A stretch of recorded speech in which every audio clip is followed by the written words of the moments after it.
Hey guys, Archie Luxury live stream, Archie Luxury channel. We are here to see our fans. What are we talking? We're watch collectors. That's right, guys. It's watch talk and watch collector talk. Yes, sirree. We love our watch talk. I'm just sending a few links. I'll send one to Aussie Expat. Oh, Chief Tit. Let's get Chief Tit on. Doc BBW. BMW? No, BBW. Doc. We got Chief Tit, Aussie Expat, Clive Goldberg, JD, Tanzil. Okay, they've got the invite. Who else do I want to invite there? Who else is there? Is Bateman? Can Bateman jump on? I don't know. I tried to get him on the other day. He's doesn't really want to do that. I got some Nick. I'm doing a live stream.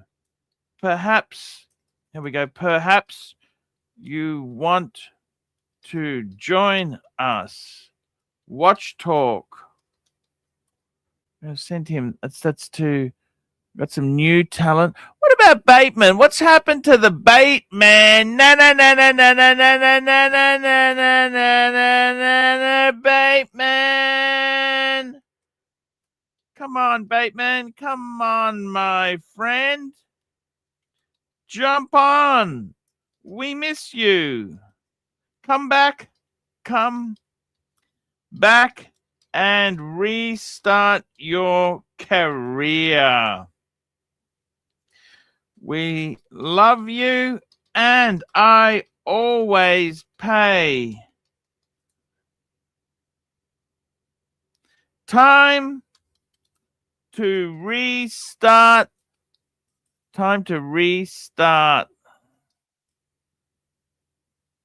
your life. Time to restart your life. Time to restart your YouTube fame. There we go. That's a better way to put it. That sounds better. Nelson Oliveira, he says to me, he sent me a photo of it. I love Bentleys. Yes, I do. I do love Bentleys. I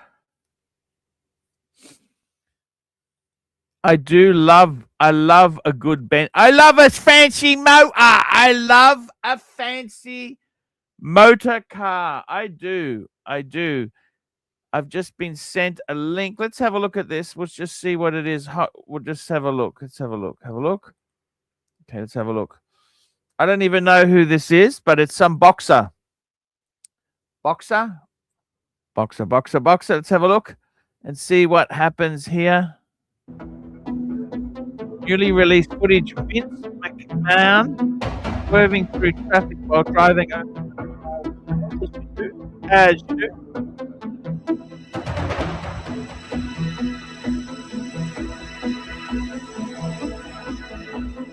80 years old. Fuck! Oh, shit!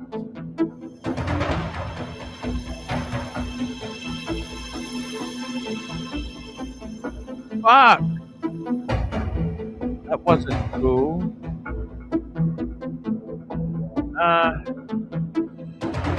For rear-ending BMW. Looks like a 4 Series, actually. You need an ambulance? No, I don't. All right. Why were you driving over 100 miles an hour? It's my granddaughter's birthday. I got to get this the next day. Right. Did you see me trying to catch up to you behind you? I didn't see that. I saw lights, but it didn't look normal. All right. Yeah, I'm trying to catch up to you, and you keep taking off. Oh, no. I'm not trying to outrun you. I know. I understand that, but that's why I was very confused. Fuck. Right? Because it wasn't like you were running. It was just like you almost hit, I think, 115 miles an hour. All right? And then you just hit someone because you weren't paying attention. Were you looking at your phone? No, trying to drive. No, I'm not looking at my The phone. person was right in front of you. There's got to be a reason you hit him. No, I haven't been driving my car in God knows how long. Right. It was right in front of you. You went straight at it. At 100 miles. What car do the coppers have? What was that? An Audi or a BMW? Right. Fuck, look at that. The side curtains went off. Fuck. Quite some time. It's fast, I'll tell you that. Yeah, too fast. There we go. How was that? What do you think of that, guys? Was it interesting footage? Oh, VIP pass. Hey, man, you going to get a Bentley? Hey, Paul, I've got to be honest. It has always been my life ambition to be the show sponsor of the Archie Luxury Show, and the dream's come true. I feel fulfilled. What do you think of that, Paul? What do you think of that, Paul? That's great. That's great. So what do you think about Bateman? Do you think he's going to come back, Paul? What do you think? I'm not sure. What do you think? Well, I'm not sure he's going to come back, judging from the comments in the chat, Paul. But we need to get Bateman back. He's the 8th wonder of the world. You know this, bud? 8th wonder. I thought you were the 8th wonder of the world. No. No, I'm not wonderful. I've just got a shitty bluesy. You know, it's a I shitty do agree. bluesy. It is emphasis on shitty. Yes, it is. It's nothing special. You take that back. I was joking. You take that back. It's nothing. It's a very mass market watch. Okay. It's a very mass market watch. Oh, Paul, remember who you're talking to. I'm the show sponsor and I got the VIP pass. Now rub my belly, big boy. Am I allowed to tell you the truth, or I got to lick your asshole out? Do you think you gotta lick my asshole out because I'm the show sponsor? Now tell me. There's nothing special about a bluesy. There's nothing really that special about a bluesy. In fact, it's so lower middle class. Like you are just such a horrible cunt of a person.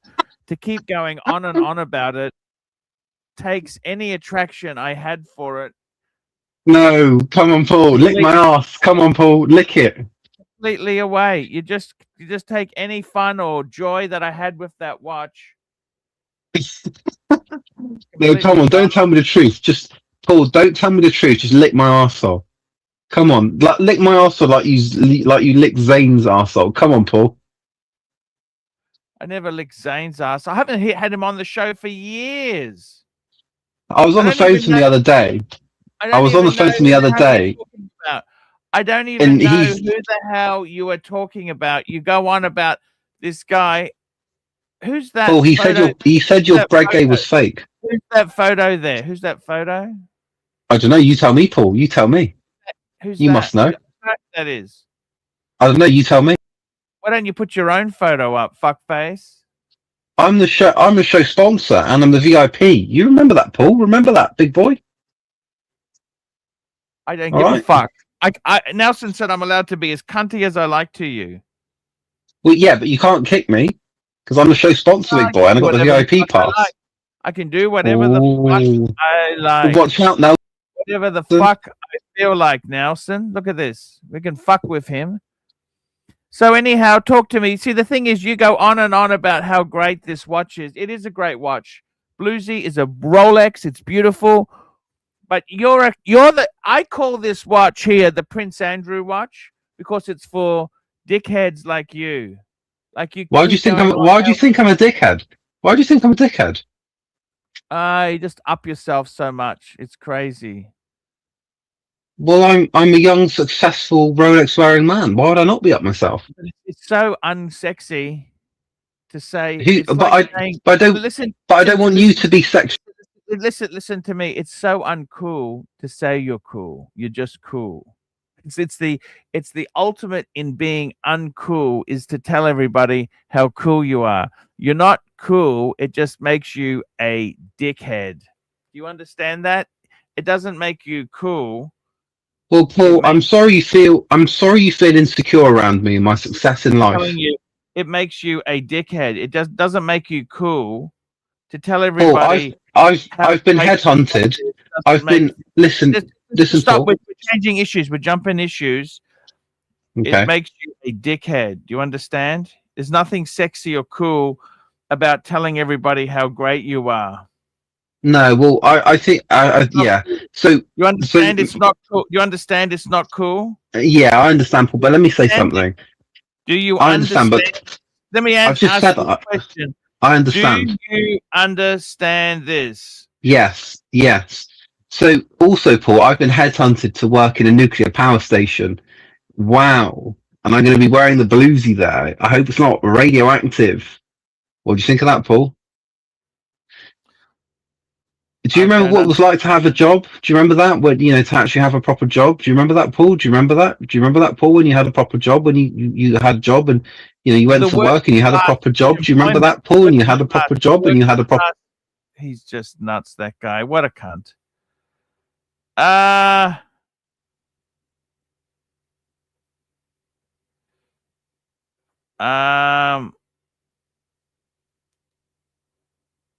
I don't know what to say. What a just a complete asshole. If you go on like a dickhead, I will backstage you if you carry on like a dick. What? Because I asked about your job? No, because oh my God, we've got a new talent. Just hang on there. New talent on the stream. Nick, how are you, my friend? Good. Hey, we've got HR for onboarding. HR, we've got a new piece of new talent. This is Nick. Nick lives in New Zealand. New Zealand. Show me the Rolex, Nick. Now, Nick has actually worked at many retailers. You've worked for many of the leading luxury watch brands. You are originally from Switzerland. You're Swiss. Yeah. Man. And show me the Rolex, Nick. Sorry. That's a fallacy that the Swiss all have luxury watches. Oh, he's got an Omega. His father wore Omega. Your dad wore Omega. Yeah. Just a second. I'm going to get my glasses so I can see you better. Yeah, this is go get your glasses, Nick. HR, if you burn him, I'm going to backstage you. Okay, just be nice and polite. Don't be a complete arsehole. Wait till he comes on a few times before you be the total arsehole that you are. Archie, okay? Listen, I can't not be an arsehole. I'm going to jump off. Stay on. You got to do the onboarding process. Nick, it's an honor to have you on here. This is my daily stream. I do this every day. I stream talking watches, watch talk and watch collectors, and it's an absolute honor to have you. Nick, your house looks great. You're looking You're looking very healthy. I've just come in from a bike ride and I've been for a swim. You used to work. Which brand did you work for in Switzerland? Vanderloo. What was it? What was that brand? Vanderbilt. Yeah. Velvet, yeah. So it looks like when I checked their website a few weeks ago, they don't do watches anymore. They seem to be investing in jewelry and lab diamonds. Oh, okay. Are they still in Geneva? Sorry? Are they still in Geneva? Yeah, this will be in the Geneva, and they'll probably still be in the same boutique. But, you know, they were never really professional watchmakers of origin. And, you know, it's very hard to get into the watchmaking market. Well, I mean, it's not hard to get into the market, but it's hard to create something. It's hard to be successful, ongoing success. Like it's difficult. Now, Nick, just so people can know, me and you have been friends for many, many years, decades, and you're an interesting guy there. You were born in Switzerland. No, actually, I was born in Invercargill, of all places. I was a feet first baby. Oh, okay. Born in Queenstown if I had come out the right way, but because I came out feet first, I was born in Invercargill. Yes. I lived in Switzerland until my teen years. So I've lived, it's New Zealand. Went to special Swiss schools, Swiss finishing schools? I did the hotel school in Lucerne. Wow. Lucerne, okay. And then after you went to to the schools. What did you do then after college? What did you do after you got your? Well, I was in the hotel industry for about 10 years, mostly in restaurants and in service, you know, and then the way I came into the watch and jewelry industry was originally from working at Michael Hill in Queenstown, New Yep. Zealand. I did that for about years, and then when I got sick of it and I didn't like the direction he was going, that's when I went back to Switzerland to do, you know, proper jewelry and watchmaking, and that's how I ended up working about 10 years in Geneva. Wow, Geneva is such a beautiful city.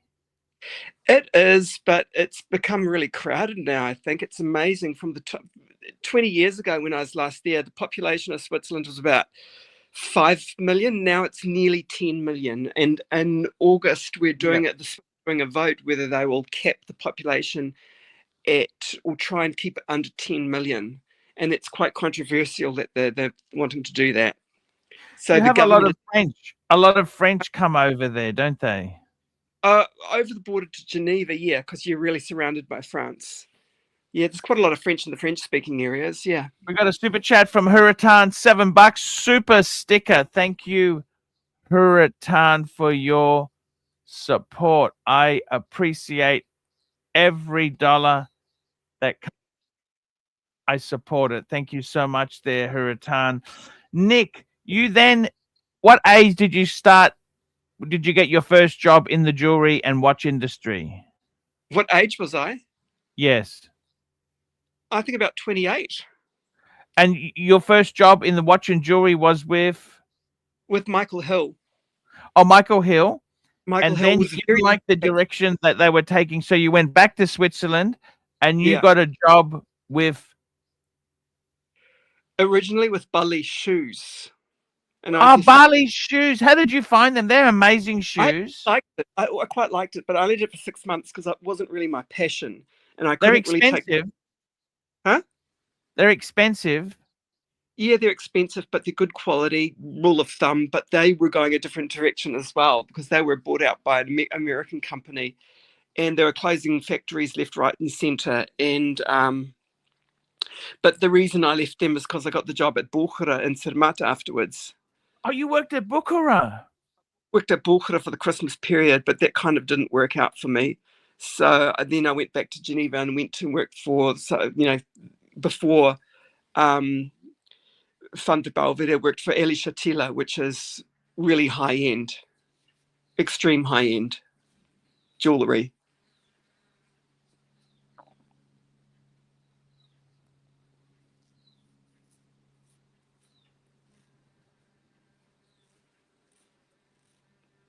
We frozen there.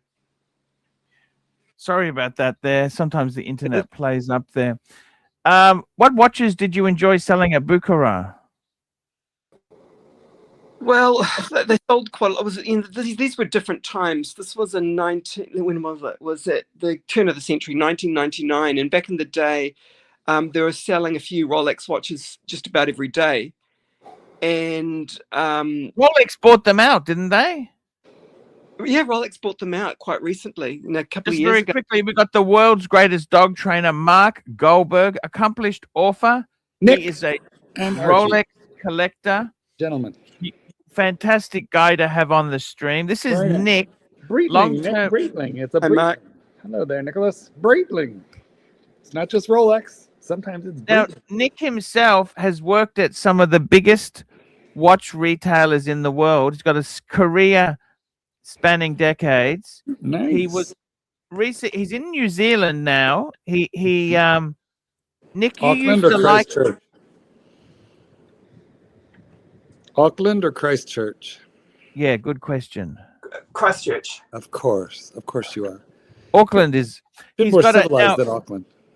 Nick's story is that he loved New Zealand. Yes. And very clean country to be in, and you got an inheritance, and you bought a house in New Zealand. That's why you went to New Zealand. You didn't fuck off out of there. And then he's worked at various jewelers. He's worked. Partridge is a big jeweler in in New Zealand, and he's worked at Hourglass. Tell me this, Nick. Money, no object. Money, no object. What would you buy if you could get a one and done watch? Money's no object. What would you like?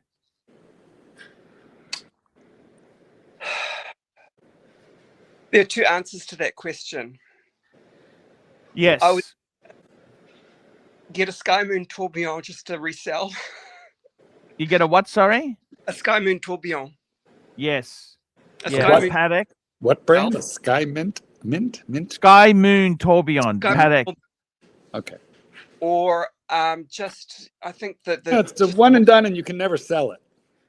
Yeah, a 216 134. You know, a 36 millimeter date just Rollersall white with white dial. You know, just Gracious. A very, very.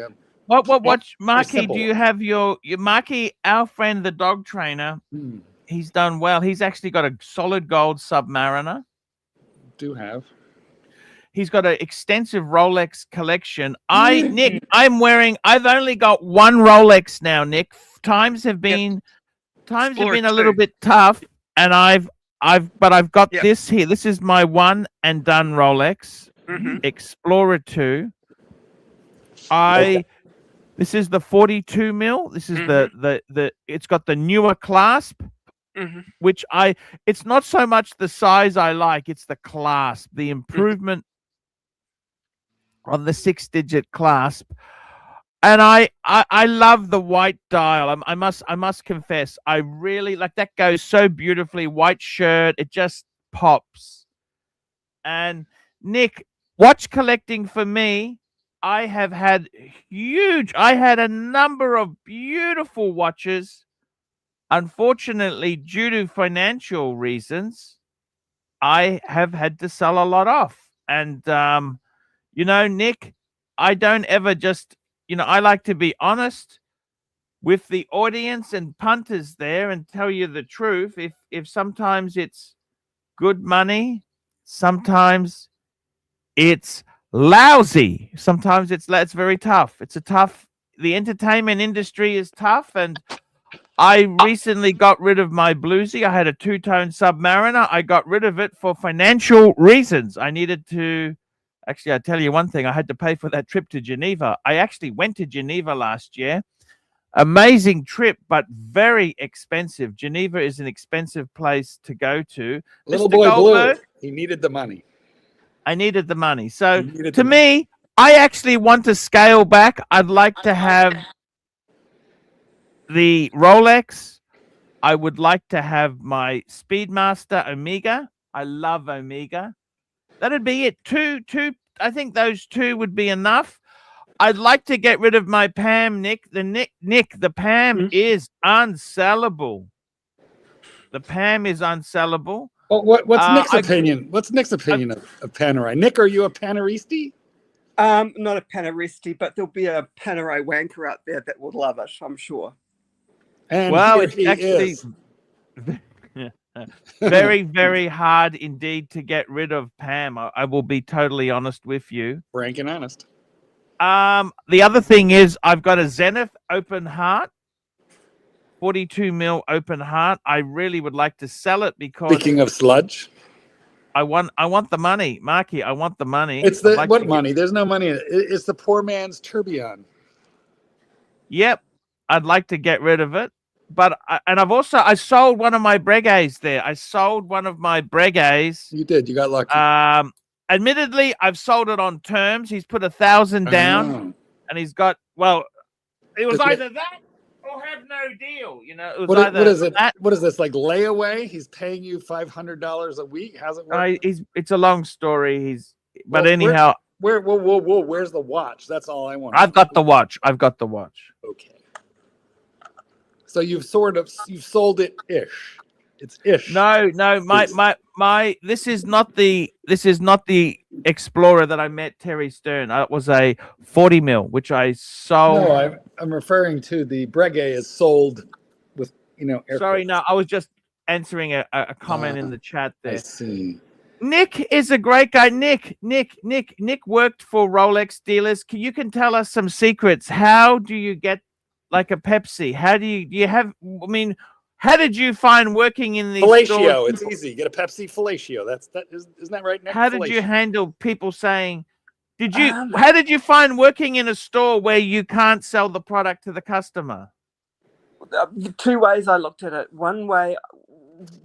one thing I did like was that all the training, the extra training we did about the history and the 12 attributes of Rolex and everything, it wasn't for nothing. Back in the days in Sydney in 2009 at the Hourglass, people didn't give a crap about any of the Rolex history or the values or the qualities of the watch. It was just a status symbol. And so all that training you did was for nothing. You were just, throwing money on the table and taking the watch, and that was it. And a lot of people were buying the watch that weren't worthy of it. Today, people are more interested and understand and appreciate the brand so much more. So that's one side I kind of like, that all the training and the product knowledge you have to learn, it's put to good use.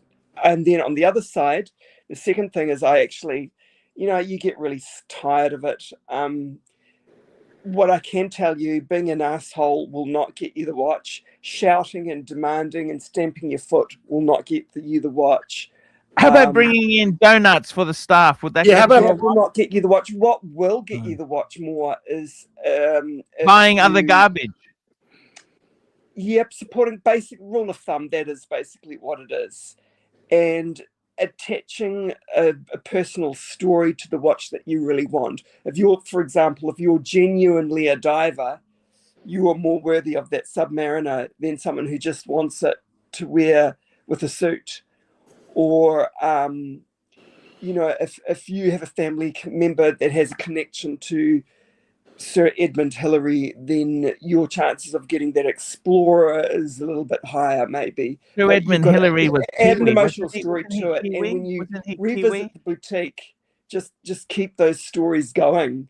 But also, support the store. Be ready to build a portfolio by buying other stuff. Now, were you ever offered a bribe? Like, hey, I'll slip you a couple of hundy here if you help me out. You cannot bribe anyone. I know that, but were you offered? Do people try that? Oh yeah, people try it, and I have to be honest with them and say, sorry, I can't be bribed. I'm quite blunt about it. I can't be bribed. Right. I'd like to be able to accept a commission. But no, I can't be bribed. Now, and what did you have a wait list where they wrote their name down and then you threw the slip of paper out before, as soon as they were when you heard the bell tinkle? It doesn't work like that. At the Hourglass, the way it works, it just goes, your profile just goes into a system. But it's important that, one, you're very polite, and you give your genuine, you explain your genuine interest in the watch and why you want the watch, and you've got to tell them what you already have, and they note all that down. But if you go in there and the first thing you say, I need to talk to a man that knows about watches, like you don't want to talk to a female, they'll note that down as well, and you get a black mark. So what you're saying is that goes in your permanent file. Yeah. And you can be blacklisted as well. But guys, if you're a dick, it's going in your permanent file, just the way the principal always told you in grammar school. I have more questions. Okay, so dude walks into the store. And I'm 100% sure you're going to say yes, but you clock what watch. You note what watch they're wearing at the moment, correct? Pretty much, yeah. Now, let's assume you have a Rolex and you're going in to buy a Rolex. You would wear a Rolex. Is that not true? If you had one. Yeah, pretty much. Yeah. Because it shows that you're already in the club, so to speak. Yeah. You're not okay. Now, but let's say you don't have a Rolex. You don't have a Patek. Let's see, you didn't have a Rolex, but you had a Patek. Yeah, you'd wear that. But let's say really what you have is, I don't know. Let's just say, a tag. You just have some random tag Heuer. I'm thinking it's probably better to go in without a watch. What do you think? Really doesn't make that much difference. So you wouldn't go in and say, listen, I'm wearing a Breitling, but I really need to upgrade to something, better, like these rollies that you sell. The last person that came in and said, I'm wearing this Raymond Vial and it's not doing it for me anymore, I want to, upgrade. And he walks out within 20 minutes after purchasing, this is going back 10 years, purchasing a Rolex Daytona. Lovely. And then 15 minutes later discovered it was on a stolen credit card. Oh my God. So what happened then?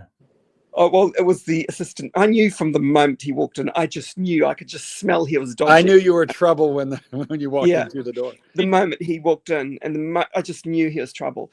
And so I just left him to the assistant manager to deal with him because I couldn't be asked with it. And he had to deal with it afterwards. So, yeah. Now, listen, I have a theory. Get the money back? I don't know. I don't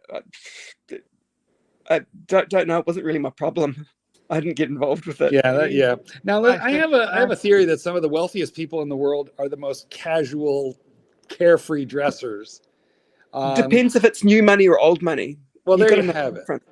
So let's say old money. All right, let's just say old money. They don't give a fuck. They don't give a fuck what they wear because they're not. They're not necessarily dressed to impress. Now, I don't think you should really go into a Rolex store in flip flops, and a torn up. No, I don't think so. But does a dude really have to dress up for the experience? Not, what's your advice there? Does it help? Dressy casual, but I mean, everyone understands you might be in flip flops because you're on holiday. We understand. I mean, if you're American and you're walking there like you've on your way to the beach, I think that's all right. Yeah, okay. I think we wouldn't judge you for that. We're not allowed to judge people by their appearance, But if we're loud and rude and lewd and crude, that's a different matter. If we're dismissive, that's a different matter. Yeah, you're not going to get anywhere. Yeah, fascinating. Now you've been out of the business how long? About a year, coming up 2 years now. So are you decompressing? Because I noticed that you still have some trauma bonding with your career. And what I mean by that is you say Rolex instead of two-tone or bimetal. I mean, you're still using the approved Rolex language, which you are required to use in the store. You are not allowed to say two-tone. You're not allowed to say Hulk. You've got to call it the green sub. That's right. Yeah. Are you getting over it? Can you stand to say two-tone gold, or does that hurt because you've been brainwashed and trained? The only reason I'm using those terms is because I know that you're going to understand. They're correct, of course. Yeah, they're correct. It's the only reason, But quite frankly, just so you know, because you come from that bubble, all right. But outside the bubble, all the collectors think that none of the collectors, very few use that terminology. We use real language, as opposed to we don't call it chromolite. We call it lume, for example. Yeah. Anyway, what do they call it? We still use the terms like Hulk and Pepsi and Starbucks and Batman and Batgirl. We all say that, but we only say it amongst ourselves. We don't say it in front of the customer. Because you're not allowed to. Yeah, but that's the hourglass, because that's the hourglass way. Now, how concerned is the average? And I'm sure I know the answer to this, but it'd be interesting to get your view or your take on this. How concerned is the average AD, particularly like a family-owned, rather than a corporate with 20 stores? How concerned is the average AD with complying with all the terms of the contractual agreement they have with Rolex, so as not to lose the Rolex? It's quite concerning. It's quite concerning because they're starting to close quite a few stores now, and Rolex is really limiting that. They really want. It seems to me Rolex doesn't like the mum and pop stores. They want big expenditure, don't they? Yeah, well, they're just trying to keep it. They're really just trying to keep it, exclusive. And the Hourglass take that very seriously. And the relationship with the Hourglass has always been very good. And they Hourglass very determined to be on top, to be amongst the top tier of the Rolex retailers. Now, the guys say that I'm interrogating you, but actually, I hope it doesn't come across that way. It's a friendly conversation, and I think it's fascinating because you have so much, you have so much insider knowledge, and I think you can confirm a lot of stuff that that I either know or wonder about. So correct me if I'm wrong, but you'll have a Rolex representative called the Rolex rep who works the territory and has X number of stores that that Rolex sells to, that they'll be based in somewhere in Australasia. In our case, it's Rolex USA, and that rep will discuss with management some of the goals and just basically keep an eye on the relationship. But do staff typically meet the Rolex rep, or is that really only management? It's well, at the Hourglass, we do meet them, but the rule of thumb is you're not really supposed to talk to them too much. No eye contact. Genuflect. There's a little bit of at the Hourglass for certain. You don't really talk with them. It's only for the manager to talk to them. I get it. You can just say hello, how are you, and be cordial and what have you, but you don't even discuss. You make a comment, you can't. One of my colleagues once said, and this is going back in 2010, she said, "Oh, Richard, you have to get us more stock," and that little comment got her in trouble, So like when you say trouble, what sort of trouble would you get into? Well, can I guess? No, she was just told not to speak to him ever. She got that from management. She got that from management, store management, not from the Rolex rep. No. Yeah, that's Archie. That's like you're not allowed to touch the Queen, but the Queen doesn't scold you. Her mind to say, "Hey, don't ever touch the Queen." The Queen doesn't. Well, see what it is the store management is going to be very worried that if the Rolex rep walks out of there thinking the place is disorganized, and that management is chaotic, that's going to reflect poorly on the store, which is going to reflect poorly on the ability for the store to keep that relationship going. Yeah. How much advance notice? I have it understood that the Rolex rep will clue the AD in about new things that are happening at Watches and Wonders, but only a day or two before announcements are made. So you're not getting catalogs a month before. Is that true? No. Things are only revealed really at Watches and Wonders. Okay. No one gets any preview. No one. You got no advance notice. Everyone's in the dark until Watches and Wonders. Interesting. And the moment they reveal on Watches and Wonders, I can tell you that one of our upper management from Hourglass in Singapore, they'll be there with their iPhones taking photos and sending it to us and saying, "Oh, look what they've come up with. Come up with another cool left-handed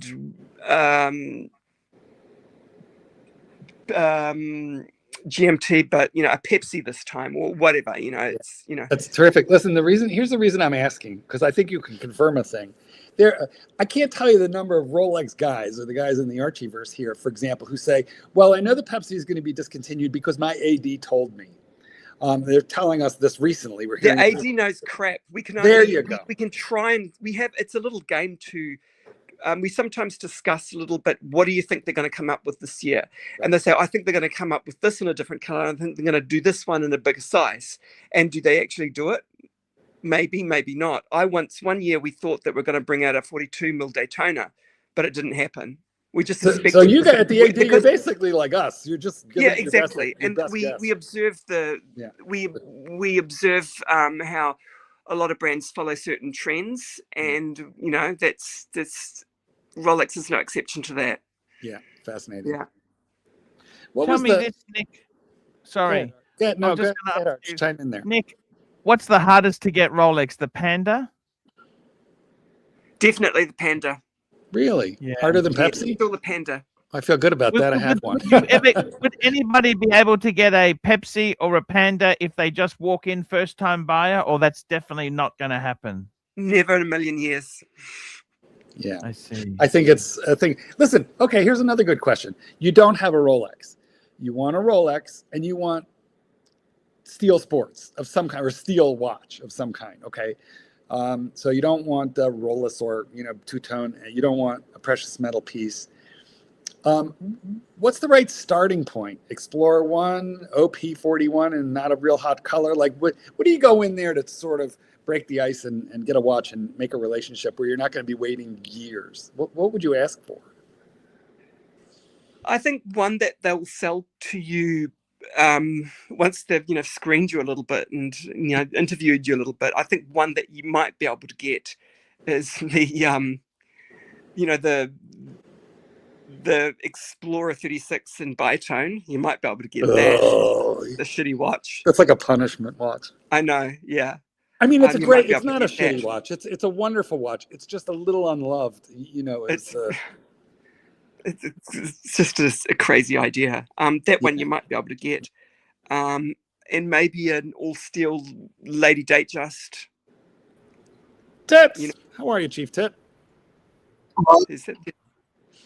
Well, this is fascinating. So you got. I mean, like, okay, what are my chances if I ask for an Explorer 1 or an Air King or an OP, just regular dial, black or silver? Is that harder, really? Is it that much harder than a Lady? They're not too hard. You could be waiting a few months, maybe. Okay. Yeah. I'd way rather do that. Yeah. That's interesting because the one that hi, how do you do, Nick? Yeah. My one that I got last year, I got from where you used to work at Hourglass. I'm not sure it was the same one, in King Street in Sydney. Right. And the funny thing is, it's hard to actually try to do this whole, let's buy a lot of shit so I can eventually get a Rolex from them. Because I was telling the guys the other day, I went there to buy a Panerai. This was only a couple of days ago, right? Thinking, okay, well, that's a hard sell for them. I want a Panerai. I'll buy it from them. Then they'll go, okay, he bought the shitter. That'll push him up a bit to get the next, stainless steel model. And they had one radio mirror, one. That was it. And I wasn't going to get it because it was some 47 millimeter thing, huge thing, right? And I was looking for the small 40 millimeter one. So the thing that I've noticed is, yeah, you could do that, but you really are stuck with some pretty awful shit unless it was just my particular one, because they don't have a lot of things in the other ranges that they sell. They have them. I think they're getting out. I think they're getting out. I think they might be getting out of that, Chief Tit. That might be the reason. Are they? Yeah, maybe just selling off the last bits, and who knows. Yeah, but right. Fascinating stuff there, Nick. Thanks for sharing all that information. But the funny thing with Nick is Nick has been in the industry for decades, but you've never owned a Rolex yourself, but have you? Oh, actually, I have. I bought in the estate, and Michael Hill used to have estate jewelry, antique jewelry and estate jewelry, and I once bought a bitone Datejust, a really old one from the 80s. Oh. And what happened to it? Well, I paid $3,000 for it. Yes. And what happened was, it was a really good watch, and it had the Perspex glass, and I swam in it and everything. Then one day, the back of it, just unscrewed itself. No. And so I sent it to Mansell's in Auckland, the service centre, and they said, well, the bracelet is a fake. The thread of the case is damaged. We would suggest you buy a new watch. Yeah. And so I returned it to Michael Hill, and they just refunded me the $3,300 that I paid for it, and they just had it had the thread redone and reassembled and put it back to resell. Listen, store personnel who have been with the store for X. I mean, they don't do it for kids who just come in and they're 6 months on the job. But usually they're allowed to buy one Rolex from the store, a little above cost, well, for a discount, unadvertised special. But do they not? Is that true? Is that true, Nick, or not? No. I listen. I don't think that's a Rolex. Get any perks like that. Yeah, you're lucky. You actually, as an employee, you sort of go on another type of wait list as well, and you don't really get any great deal on a watch. I don't think not in a Rolex. Definitely not in a Rolex or a Tudor. The other brands, yes, but not Rolex. See, I don't think that's a Rolex policy. I believe that I don't think that that's a Rolex policy. I think that's actually varies from store to store, and I think that's a store policy. Yeah, because a lot of times people say, well, Rolex did this or Rolex did that with the wait list and stuff like that, and I have to explain to people over and over again, no, Rolex didn't do any of that. Rolex is in Geneva. Okay, who did that is the AD, and there's thousands of them, and they all operate, a little bit differently from one another. Was there a big turnover of staff? In Auckland, not too bad. I would say there is, and upper management even. I think there's been, the year I worked in Auckland, I saw a change over 3 times of HR. I found that interesting. And HR turnover 3 times in 1 year, but only two sales associates had left in the time I was there. That was not too bad. Because I found that the one he does, they've changed a couple of people. It makes it hard, because you can't. I'll tell you what happened. Since the son of Dr. Tan, the owner of the business, since he took over from his father, he revamped the whole Hourglass. And the Sydney store used to be, like 99% Chinese. Yeah. Yeah, not anymore. Their policy is they've got to have a reasonable balance of Asians and non-Asians. Boy, you couldn't do that here. You're not. There's prohibitions on hiring due to race. Well, it's not really about that. It's just that more than likely the Asians have more experience and more knowledge. No, I get it, but you could not say potentially more ideal for the job. But the thing is, when I worked in Sydney in 2009 to 2011, I was the only white person next to Serge, who was the assistant manager at the time, and there was no one else. Yeah, but listen, there's a lot of ways. Don't do that anymore. There's a lot of ways to scale your hiring practices, and I do understand what you're saying. But I don't know where you are, but I do know here, if there was no, we can't hire you because you're Chinese, and we have enough Chinese people. They can never say that. I know. Say that. If it can be, that will be a reason. If it can be proven by hiring pattern, it's an enormous lawsuit. So, but it's a bit tricky, that one. Tits, do you have any questions for this man? Because he has sort of that behind the scenes knowledge about what happens at the AD. Absolutely. I mean, I missed the earlier part of your stream. You saying that the best way to go about things is to just be polite, go in there, put your name down for what you want, and buy have some bullshit story like you're related to Edward Hillary. Yeah. Mike the Snake would be great at that one. He could definitely pull that off. Yeah. The funny thing is, they've got also the Tudor store. Hourglass have got the Tudor store, which is about 50 metres down the road in King Street. And the way I got my Rolex, was because I bought about, I think, 5 Tudors in about 6 months. And that counted towards getting what I wanted. Like one person. Oh, what Rolex did you get? What did they get for you, Chief Tit? The Explorer 2. Yes. I got it from them. Yes. And it was only about 3 weeks after I asked for it. But I had to be fortunate in Tudor, though. Did you try and get a bluesy from them, or you just couldn't be fucked? No. The watch I actually wanted was the Explorer 2, the white one. After that, you got a bluesy last year. Did you ever try and get one new from them? No, I didn't bother. Nick, let's talk for a quick moment about flipping. We all know that Rolex, the manufacturer, they don't like flipping. And they have communicated that. Well, let me just set the stage, and then I want to ask for your opinion on all of it real quick.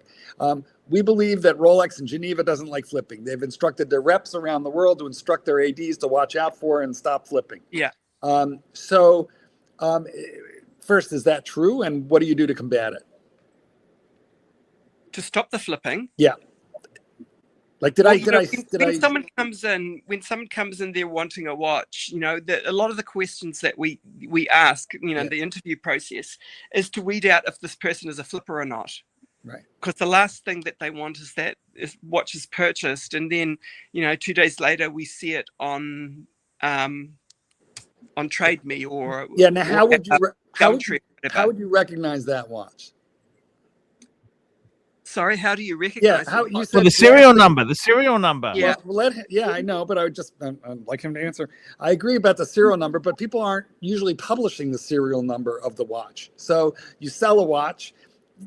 Most people are not going to put the serial number. We've seen it happen before, and we recognize the customer's name, and then they become just like blacklisted. I gotcha. So what if they're a little less obvious? How big is this blacklist? How big is this blacklist? It's not enormous, but I don't really know. It's just every now and then. If a customer buys a watch, do they have to get vetted via the blacklist? Do you run their name through the blacklist? Is it on a computer? Is it in a book? No, they only come up on the blacklist when on their profile when they've done something, wrong. So you type their name. They're asking for a Rolex. You go in and you look them up. Does the computer start flashing? Whoop whoop whoop. No, it doesn't. There's just a little sign on the iPhone that we have, a little symbol. Now I'm sure I know the answer to this question. Comments everyone's put on it, so they might have been through 5. You got to get somebody to look up Chief Tit here, because we have concerns about his social suitability for the blacklist. Now, I think I know the answer to this question, but I'm going to ask it anyway so you can express yourself. Why does the store care about flipping? And they cared about it as well. Back in at the turn of the century in 2000, I was told off because I sold 2 steel models to one lady, and the rule back then was you're only allowed to sell 1 watch per person. But why do they care? Like, right. once I buy the watch, it's my property. You have my money. Why does the store now care what I do with that watch? I mean, I think I know why, but. Rolex, ultimately, really, it's Rolex just protecting their brand. They're protecting the brand. Right. Yeah. So in other words, if they feel, if the rep, it's not Rolex in Geneva is not monitoring your store, but probably the rep is looking at social media in the area. If the rep gets the idea that your store is selling a higher than normal percentage of watches that just quickly wind up on the secondary market, that's bad for your store's contract with Rolex when it's time for renewal. Yeah. Yeah. Okay. And then is there a point at which you say, as the vendor of that Rolex, he sold a Rolex that we sold him, but it was this long ago, so we don't consider that flipping? Is there a rule of thumb? Is there a time limit? Limit. What's the timeline on this? Yeah, it's a good question. I don't really know. Don't really know if there's a time limit on it. No idea.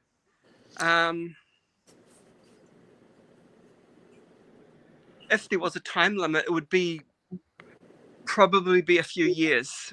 That's what I was told by an AD who will remain nameless. They said, "Look, we understand sometimes people have to liquidate things. 3 years would be a decent number," and that was the amount of time that I heard. But of course they're all different. Say again. How much time did you say? 3 years. Just you said a few years. That's precisely what they told me. Yeah. Also. Now here's another one. 2 years ago, a year ago, you sold me something nice, like a Starbucks. Yeah. And I've wandered back into the store, and I'm going to ask to be allocated something else. Yeah. Pretty damn good idea. I should wear that friggin' watch into the store to show you that I still own it, correct? Yeah, it's a good idea, because we want to be sure that you're using it for yourself and that you didn't get it to flip, Yeah. Yeah. So let's say you remember me. You were my sales associate. You sold me a Starbucks 18 months ago, and I come into the store and I'm not wearing it. I'm pretty sure the first thing you're going to say is, "No, where's that Rolex?" You're not going to do that because you got to be polite and professional. But you're going to inquire, right? Yeah. I still don't get it. Who are you inquiring with? That's the thing. The person that I dealt with even last year is not even there. I think they've gone through 3 different people.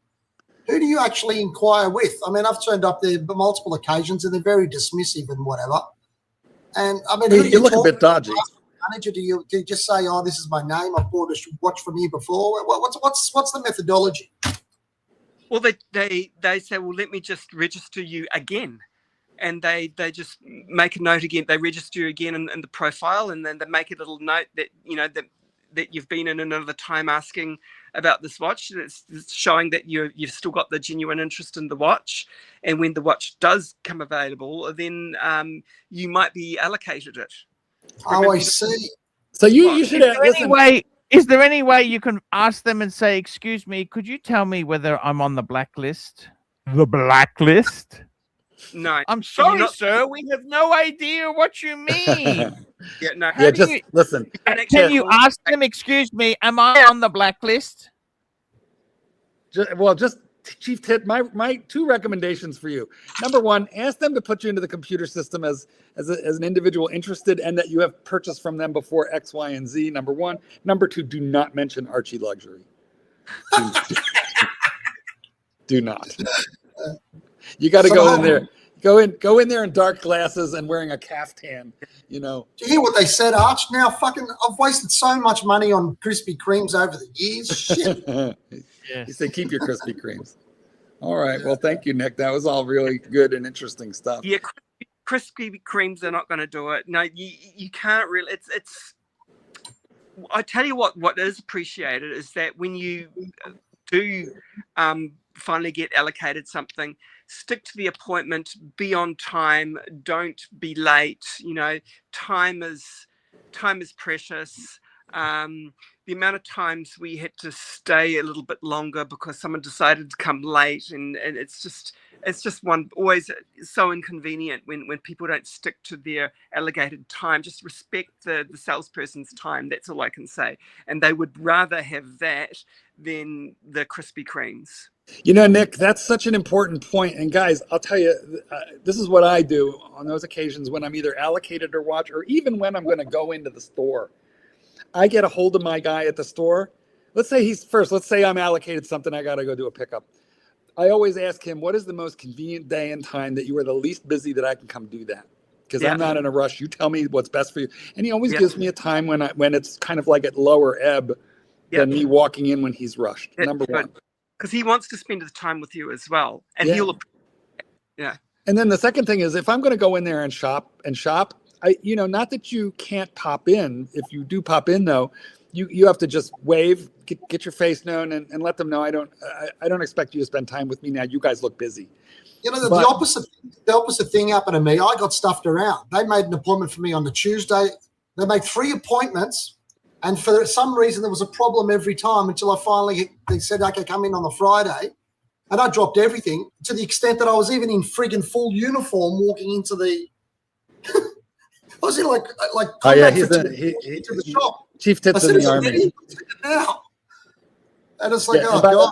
You know, by full uniform, he meant he was in his jumper, his orange jail jumper suit. You know, yeah, that's right. Yeah, on work release is what it is. Yeah, the prison pinstripe. I think you need an introduction to somebody there on King Street so you can get your relationship going. I think I do, because I didn't even know the person who sold it to me. I would go in there in your dress uniform and have a nice chat with somebody and start over.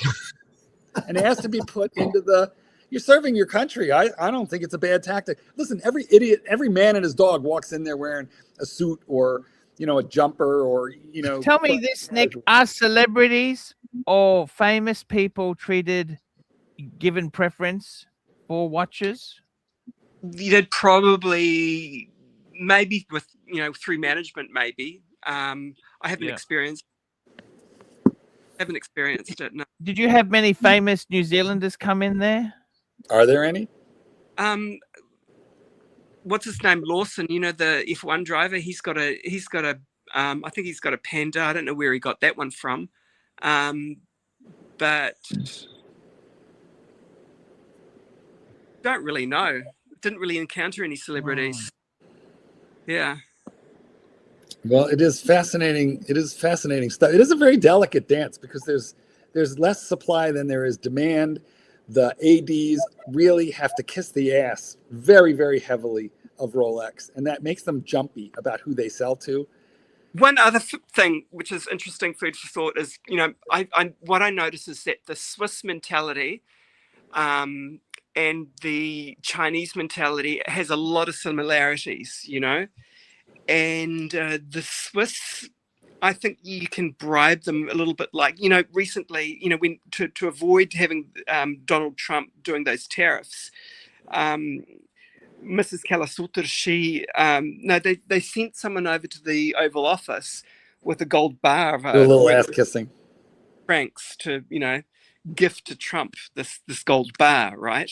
And he put the tariffs down, and that was a little bit controversial in Switzerland that they did that, because it's sort of seen as bribing, but it worked. Yeah, I think the Swiss are a little bit like that. If you can charm them, you know, just politeness goes a long way. You know, if you can charm them, you can just you can get just about anything. And the Chinese are a little bit like that too. now you hear that, Archie? You just need to be a little bit more charming. And Chief Ted, well, you've got some work to do in that department. I can't do that. Apparently I can. You know, I don't know I why. find it very difficult. I find it very difficult. Perhaps because I know how to kiss an ass, gentlemen. Perhaps that's I find it very difficult. I mean, the Chinese thing, it's not, I'm not racist against them. It's just that I find that they're dealing with, they do things on a different level. The politeness, I find them very impolite people, generally speaking, to be frank, especially in the stores. Of selling, we have to use a certain language, you know, and they really drum that into you. And I love it. I think it's great. I think it's cool, it's quirky, and it makes us stand out. Well, give us a for instance. What do you mean? What do you mean? We're not allowed to say, could I get your name? Could I get your name, please? What are you called? You know, so what is your name? You're not allowed to say it like that. You're going to say, how may I address you? When people walk in the door, you've got to say, welcome to the Hourglass.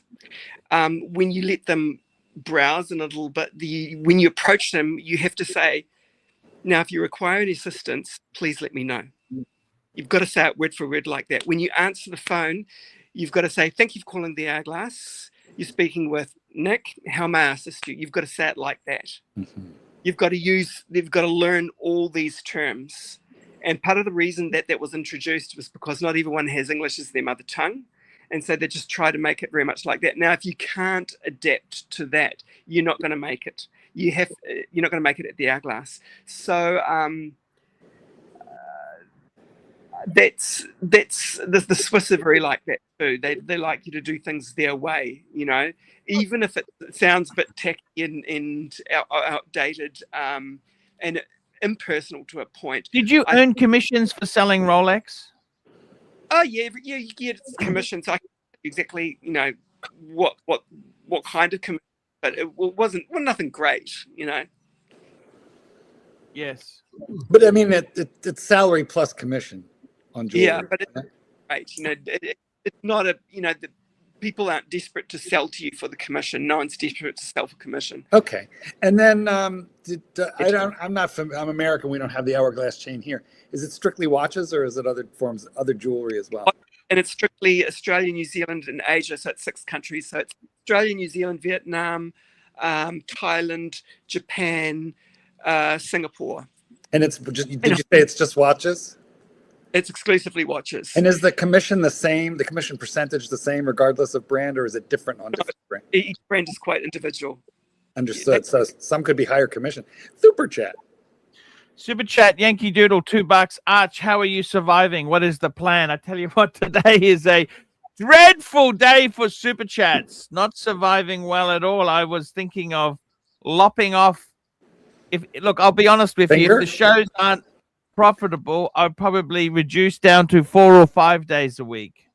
I thought you were going to say lopping off a finger. Ironically, it's been such an informative day with our guest Nick here. But it's really cool. But unfortunately, this is lots of good information, gentlemen. You know, support your pontiff. Look, smile Nick, for the camera, Archie. Look fetching. Look like you need a little bit of help. Look hungry. Nick, I gotta ask you this question here. With all that you've seen with Rolex, do you all that you've seen with Rolex, tell me this. Does it attract you more to the brand or less to the brand? What brand, and if not Rolex, what brand do you really admire? attracts me less. I think I'd be happy. I'd be just as happier, if not happier, with a Tudor, like with a Ranger 36, or a. I quite like the Black Bay Pro.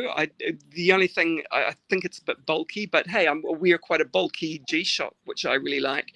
So I think this. Eh? Black Bay Pro. Yes. Yeah, you see, it's a little. Do you not find it a little bit bulky? But it's not. No, it's I like it. And I like it. Solid. It's a good solid one. You know, it's. I think I'd like the white dial though. Yeah. Nick, I've got a question for you right after this. $10 super chat. $10. The franchise club. $10. Thank you, Chief Tit, for being the only representative of the heterosexual watch collector on the panel. Hey now. Just Charlie, my paisano. As far as we know, Archibald Chesterfield III is also a member of the hetero. And Nick is also married. Nick has a wife. He met a Brazilian lady when he was in Switzerland. I myself am comfortable in my masculinity, as are the rest of the panel. Now, I do have another question, and that is, all right, let's. Yes. I would like to remind this fucker right here that you people invented going Greek. Yes. There we go. Thank you. Yes, you did. Okay, so I've gone and forgotten my question. I'll come back. Nick, I want to ask you this: what brands do you admire out of all the brands there? Because you've obviously handled so much stuff when you've worked in this industry. What brands do you really admire and think that they deserve a lot more success than they've got? Super chat. Speaking I'll of answer going Greek, the chat after. Mr. GMT, $2. Thanks so much for the insight, Nick. Stay sexy. Thank you, Mr. GMT. GMT. I think Zenith, maybe. Yeah. It's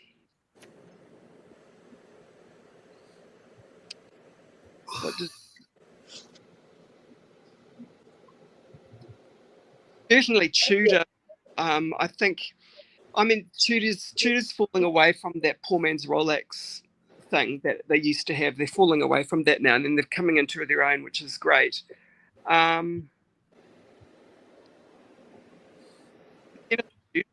Those two ones, I think they deserve more credit. I have a question about exactly that, which I will ask you right after this super chat. Make this mistake, $2 Canadian. Nick, have you ever met Dave the shitter collect? No, he hasn't. Dave was a guy I buy some watches off. No, they haven't met. Because Nick has been. How long you been back in New Zealand? You've been there for over 10 years now, haven't you? 20 now. 20 years. Nearly 2 years stint in Sydney.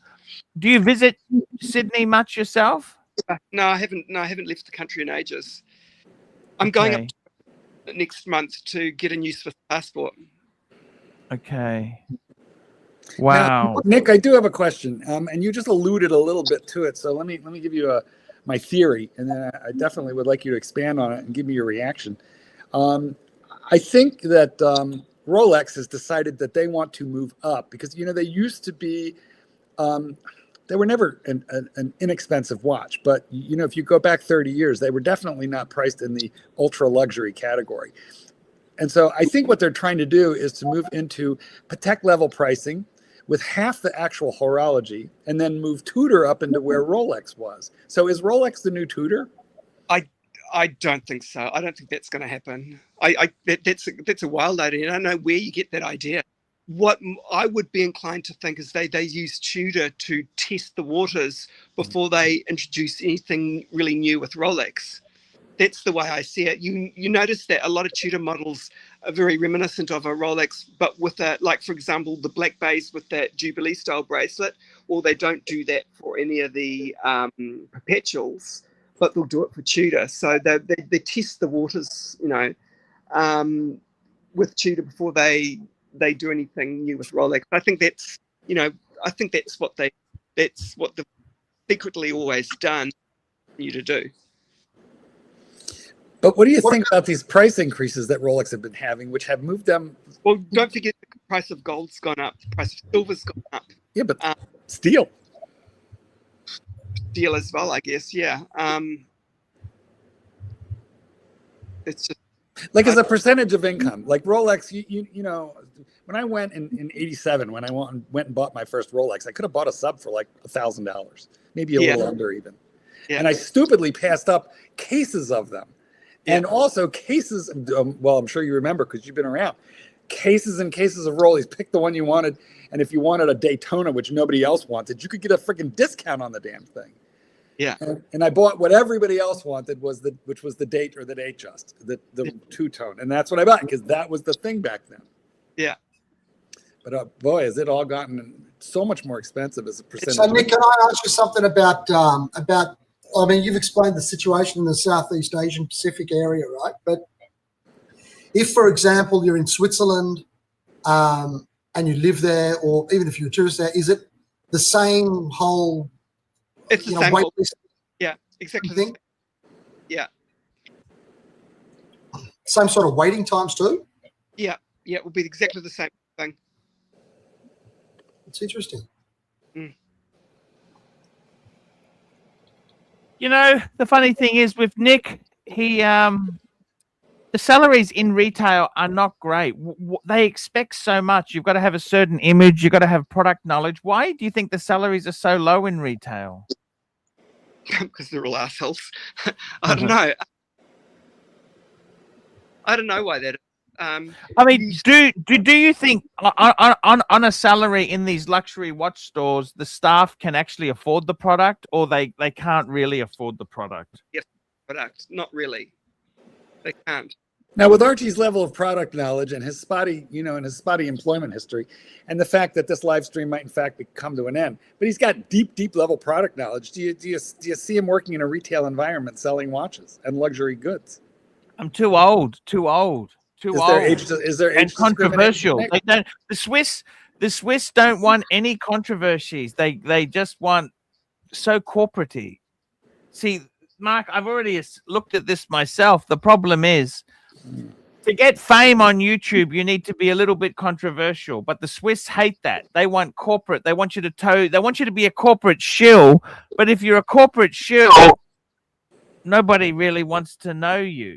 Do you agree with that, Nick? Or do you think Archie has a future? I tell you what, there was some really funny guy on. I actually watch a lot of Swiss German Instagram things that seem to me quite a lot. And there was this Swiss guy.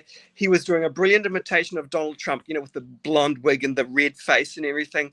And he's being like the Swiss Donald Trump, and he is speaking with a sort of a Swiss/American accent and really taking the piss. And it was really quite funny. But then, he was interviewed about his purpose behind that. And he was saying a lot of people told him not to do that, And so, you'd be right in saying that the Swiss don't like controversy. They do like their corporate drones. They have the idea of being a neutral country. It really sticks through and through, Understood. Yeah.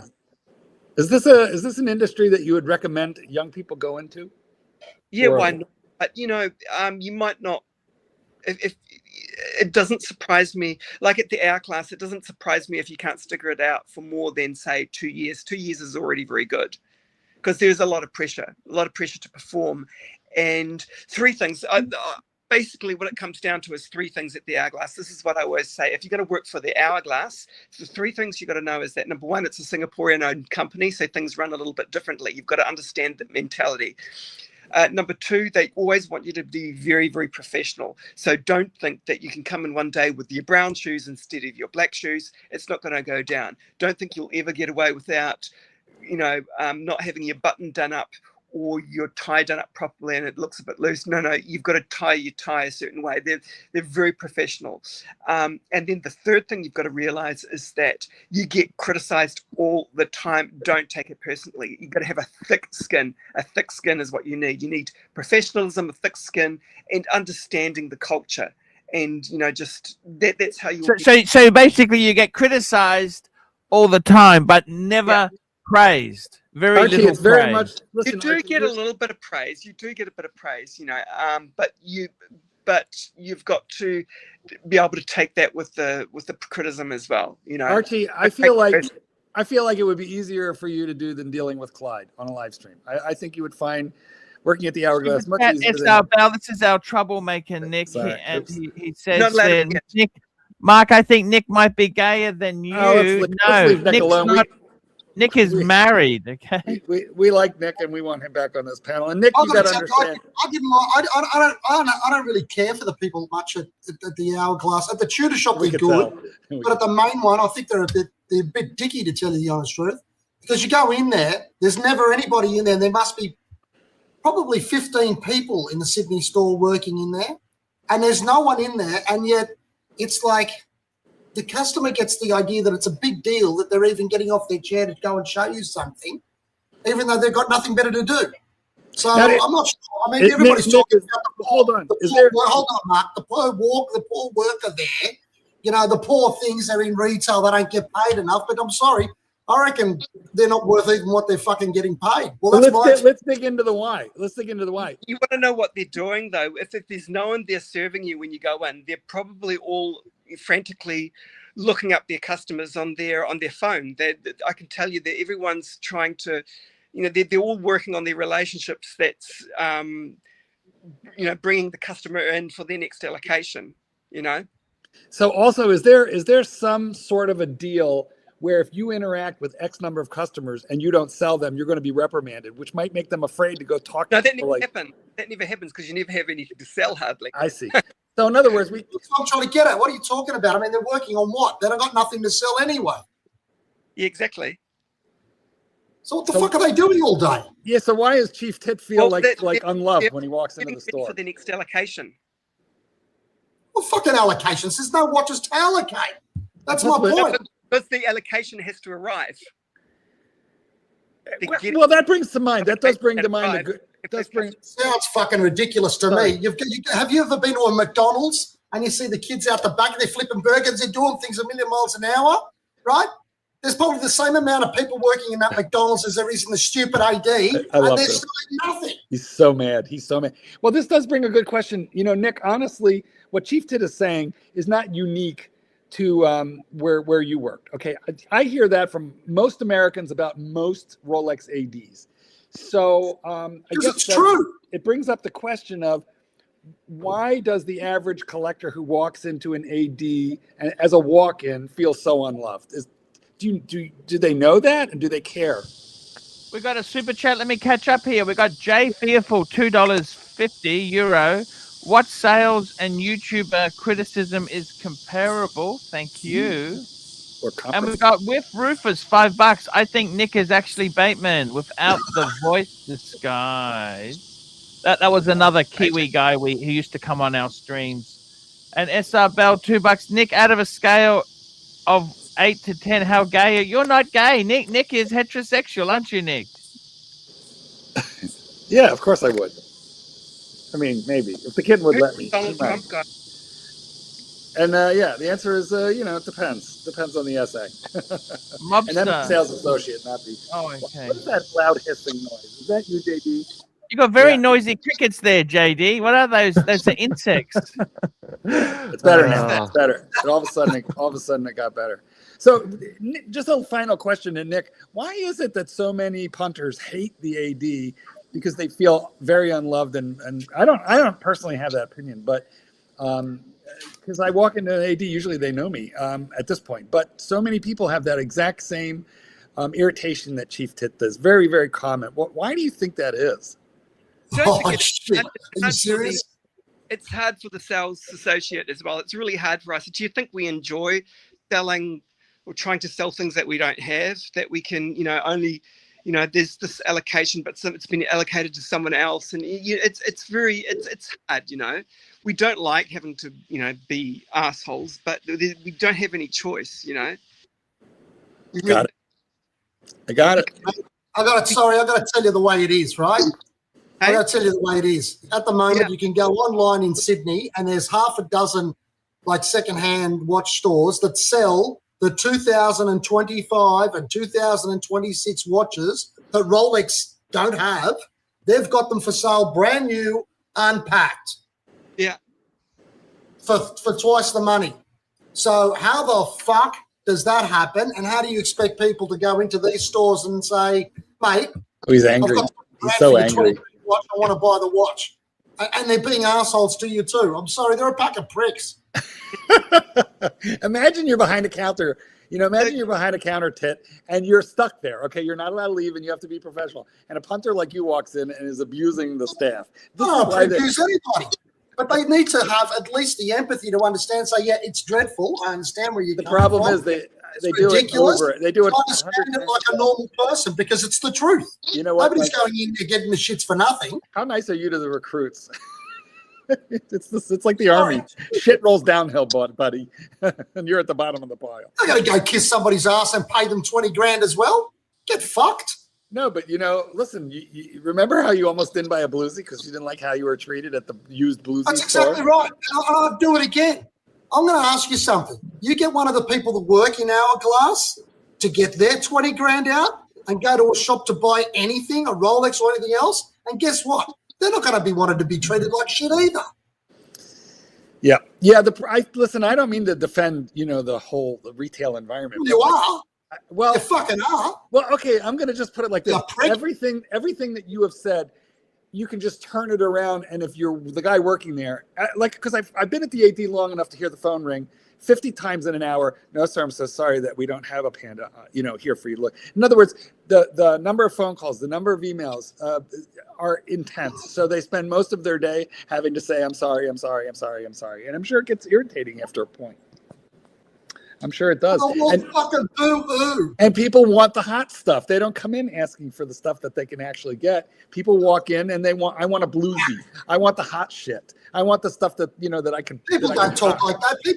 Everybody goes in there. Everybody's probably very. You know what? I think SR Bell scared poor Nick away. That's what I think just happened because we lost Nick. We lost Nick. I lost Nick. Sorry, man. Sorry, Nick. Fine. No, I don't think it was you. I like to think it was SR Bell.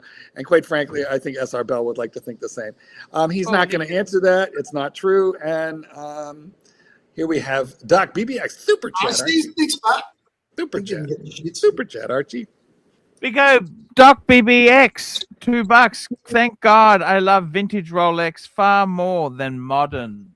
Yeah. Do you like vintage, Nick? You a vintage Rolex fan? Yeah. Sorry, we can't hear you, Nick. Yes. Excellent. Well, the last vintage, Nick, you had the case back unscrewed itself.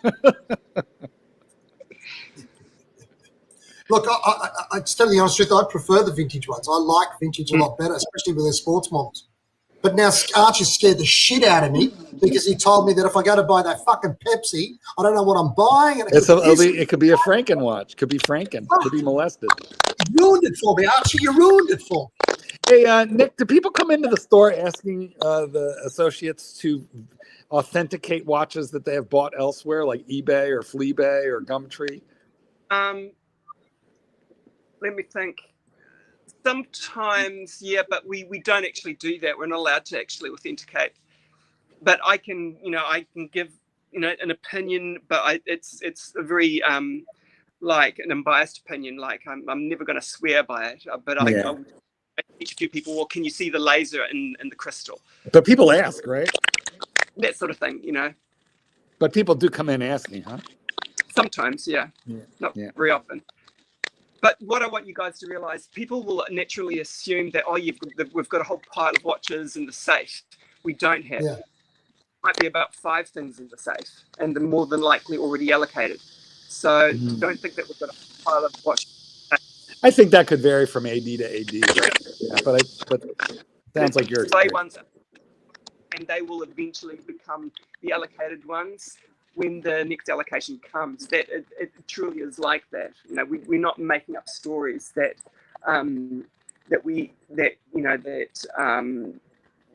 the suppliers is so small. The supply genuinely is very small. I see. I understand. Well, thank you for sharing all that information, right, Arch? 100% right there. And please, SR Bell, I'm not going to have any fucking panelists coming on if you ask silly questions, okay? It's not a nice way to go, okay? I honestly, I appreciate super chats, but if you're going to be a dick, You know what? I just stopped fucking streaming altogether. I mean, No, we could just ban him. You don't have to stop. You could just make him stop. And SR Bell, look, let's put it like this. If you want to say something really, really, really offensive, make it a $10 super chat, and then we'll at least show it. But, you know, for $2, we can't run the panelists out of here for $2.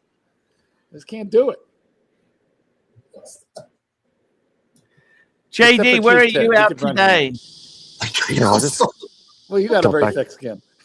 got back from a walk. It's super hot. It's so I hot heard today. that It's you've horrible. actually listed your Amiga for sale. It's at No, I haven't done that actually. I came close. In fact, I packed up a Grand Seiko the other day before work, and I put it in its little box. And I looked at it and I go, "Oh, that's too. I can't sell it." So I haven't sold anything further other than the original Skyflake, which went through Cove.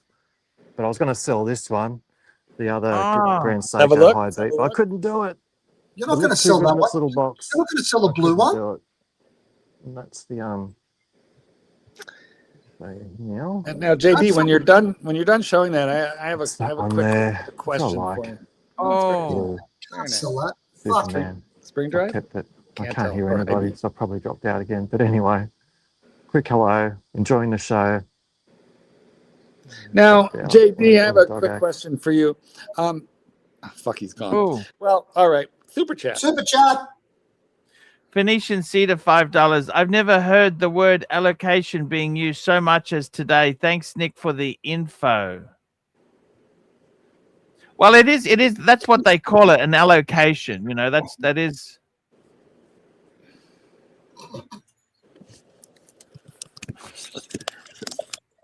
No worries. Yeah.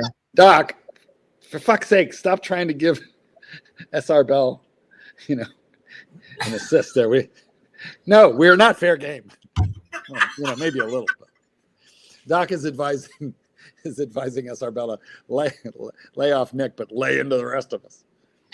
Those fuckers make me laugh, though. Well, you know, let me tell you something, Chief Ted. I know that JD went with you to buy. I just sent a thank you. I just sent a thank you to Nick there to say thanks for coming on there. I just said a thank you. Good. I This is well, a- Thank you for coming on the stream. It was fantastic. Yeah, he's a good guy, good Yes, sport. he is. I'm trying to encourage different people to come on. It's hard if I can't look. SR Bell, we've got to wait until they settle in. Okay, let me say this. Exactly. You got to wait for them to. It's like Chief Tit. You got to wait for them to settle in before you start pounding them. Otherwise, they just think, "Oh fuck, I don't enjoy." You want them addicted before you get the nasties. Okay. Exactly. Good Come on, advice. guys. Wake up. I'm just very disappointed that JD logged off because I was going to interview him, Chief Tit, about what it's like to spend a day with the Titmeister. I have a lot of questions for him about you. You don't think he got off because we started screaming and yelling to you? Well, you know, all I thought, the thing that I thought Redirecting was, you, I realized that he could have been offended, so then I tried to redirect in the middle. So I was screaming more at you. you were unloading on that poor fucking guy. What happened was, the more you described your experience, the fucking angrier you just started like pissing me you were like a off. snowball rolling downhill. You know, so much vitriol came out of you, the poor guy. Fucking. He didn't. It wasn't his fault. He wasn't there. He would have attended It's his you. fucking fault. It is his fault. Listen, here's what personally, this is what I think. I think what the AD owes every punter who walks in the door is a professional and courteous experience in the store. That's what I think. Doesn't mean they have to sell you a watch, because a lot of times they can't or won't. Okay, fine. But the least they can do is be courteous. And here's why. You never know who's walking in the fucking door. You never know. Like, That's exactly right. the way that you were treated, the way you were treated is the way I've been treated at every fucking BMW place I've ever walked into. And what they don't know is I'm just going to write a check for the fucking car. Yeah, exactly. It's like I could buy and fucking sell you, you dickhead. So get your freaking nose out of your own asshole. You know what I mean? Or I'll finance, for if they make a bunch of money on the finance, I'll finance if there's a big reason to do that for 6 months before I pay the fucking thing off, so they can collect their extra couple grand, from BMW financing. But anyway, yeah, I don't like that treatment either, and that has pissed me off. A lot of times, last time I went into BMW, I like almost grabbed the manager by the tie and I said, do you sell these fucking cars or do you just collect them? That was what I said to him. He started to laugh.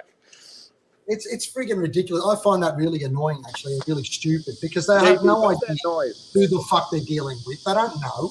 It's like, just be nice to everybody. You know what I mean? Especially if you're nice to someone else. Yes. If you go in there, if you're a dickhead, I get it, right? But if you're going in there and you're polite and all of that type of thing to somebody else and they don't give you the time of day, that pisses me off. See? Even Old Navy. Yeah. Well, what can you... JD knows. What about your experiences in ADs? I actually, well, it's funny you should have Nick on. The first Rolex I got from an AD was from Hourglass in Sydney, and it was the next day. I hadn't been in there before. I pretended that I was a up-and-coming Zenith enthusiast, and I also loved Gerard Perregaux, and I showed him all these random pictures of watches that weren't Rolexes, and I go, oh, and on the way out he goes, do you want to have a look at a Rolex? And I'm like, okay, show us an Air King. And I go, oh, that's pretty cool. Do you want to put on the list? I said, yeah. Here's a photo of my friend Archie Luxury and me. I showed it to him, and the next day I got a call. I got a call the next day. There you go.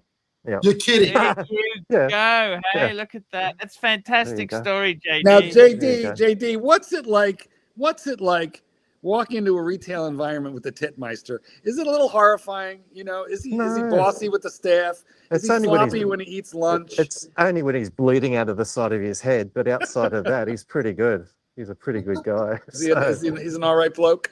Exactly. We're not going in the store and going, give us a Daytona, you cunt. That approach doesn't work. Exactly. Fucking hell, mate. Did that to Nick. Yeah, we don't do that. We were a bit more civilized. You're not going to behave as you do on the panel here. You're more refined. But again, I think that that full metal jacket approach is probably a good angle with Chief Tit's military stuff going on to actually maybe lean into that a little bit more. Don't walk in there with weaponry on, but look the part maybe. I don't know. I didn't know. It came up in a situation where I wasn't on duty on the days that I was supposed to go to pick it up. And then suddenly they send me this thing, oh, can you come down in half an hour? And I was in the middle of a fucking army base. So I had to get in the car and quickly go into town. Now, wait. I want to know, did you have like a bandolier of ammo and grenades clipped on? No, but it wasn't like the Class A type uniform. It wasn't like a 2 Alpha. It was like a combat uniform. You know? I feel like a fucking idiot. No, I think that's awesome. I think that raises the level of intrigue there at the office. Super. Plus, the gay boys would have loved that. That's hot daddy stuff right there.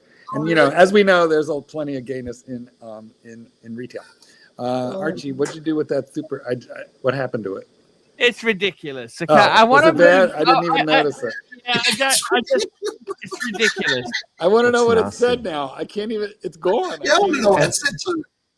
A friend of mine picked up a Smurf last week, so I'm wondering if he had to do that. But a Smurf is not going for over retail now. Right. Okay. That's a dangerous thing to buy. Yep. Have you ever gone full metal jacket at an AD? Yeah, that wouldn't be a good move. I'm in a world of shit. Just like full metal jacket. That's like moments. That's a lot of money. Your friends have got a lot of money there, JD. Fucking hell. Yeah. And it's. Did he want one for a while? You know what? Even the yellow gold one is costing. Yeah, I mean, he's got. They're $80,000 now. It's deleted. I never got to read it. He's got the Hulk. He's got. Upsetting. Chief Tit knows who he is. It's that guy we had dinner with the other night. He's got crazy stuff, and it's non-stop. These guys are non-stop. Now, JB, when you're in public, they're just buying stuff. I just feel like a pleb. I've got nothing. When you're in public with Chief Tit, do you call him Chief? Do you call him Tit? Do you call him Tits? Well, that's part of the thing that's a bit weird when he's with his wife, and I have to call him Chief Tit in front of his wife. Would you call his wife? What do you call his wife, Mrs. Chief Tit? Oh, that's where it gets really. Right. Well, I'm not going to say her name out loud, but it is odd and it is weird. But I think she finds it charming and weird. Well, she must be used to him. She got to be used to him by now.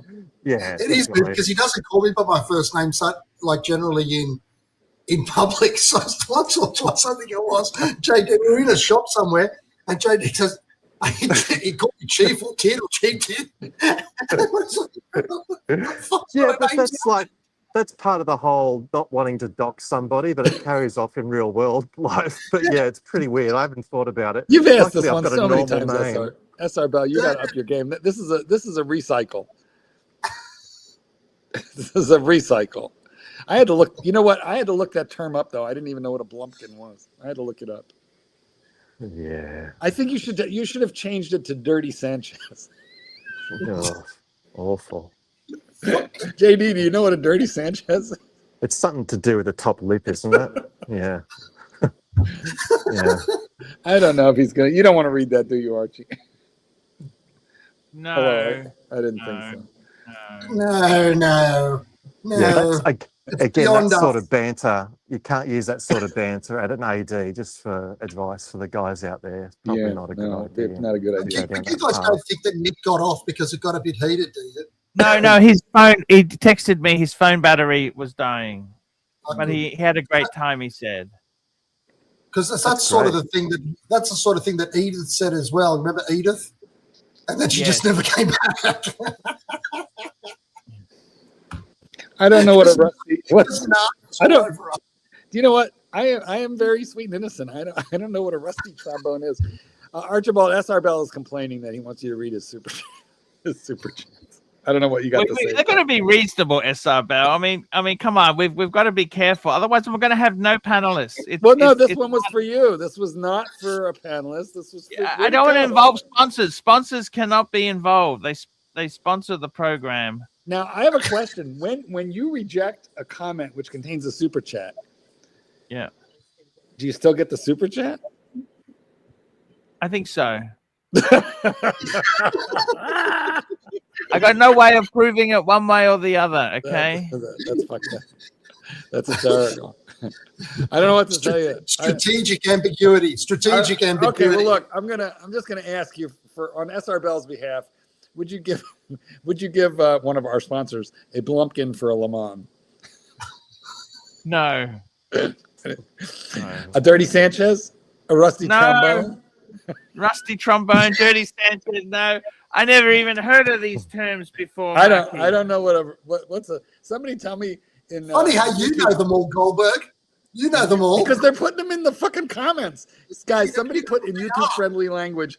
It's got to be YouTube friendly language, or the comment section will, zero it out. Just tell me what a rusty trombone is. You have to put it. No, Mark. You don't know. I don't know. I could possibly know what that is. Oh no. Super chat. You'd know. Super chat. SR Bell $2. AC is David SW. I don't know. He's a sponsor. Come on, guys. Here, hold on. I'm going to answer that question. Yes, he is. Because I'm pretty sure that David SW is, in fact, of my tribe, Jewish. So the answer would be, yeah, absolutely. There you go.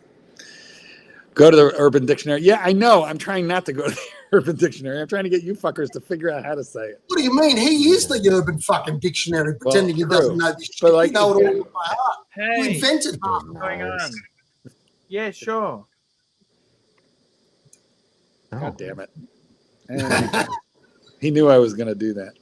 Getting exciting. Well, Marcus, I'm pretty sure that I knew this much, but I don't know what it really is. You're more of a woodwind man. Customers feel so in love. Yeah. I think I want to make it really clear. In Auckland, you should get a really good service. You should get an service because talking about watches? I'll tell you why. We get mystery shopped, and if the score is lower than 94%, I think it's 94% at the Hourglass. If it's lower than 94%, they don't allow to sell Rolex anymore. Fuck, you get mystery shop. 94, that's pretty high. Very, very high. It's one of the few that got the percent. It was quite a big deal. They're very, buzzed. They're all congratulating me, and it made a really good impression on the Hourglass. They got 100% for my mystery shopper report that time. But we're not allowed to make people feel unwelcome in any way. But from what I've heard, the Sydney Hourglass are such a bunch of wankers. If you want to get a nice service, go into the Auckland store. Yes. It's See? they should Sydney are wankers. Told you. Yes. an improvement.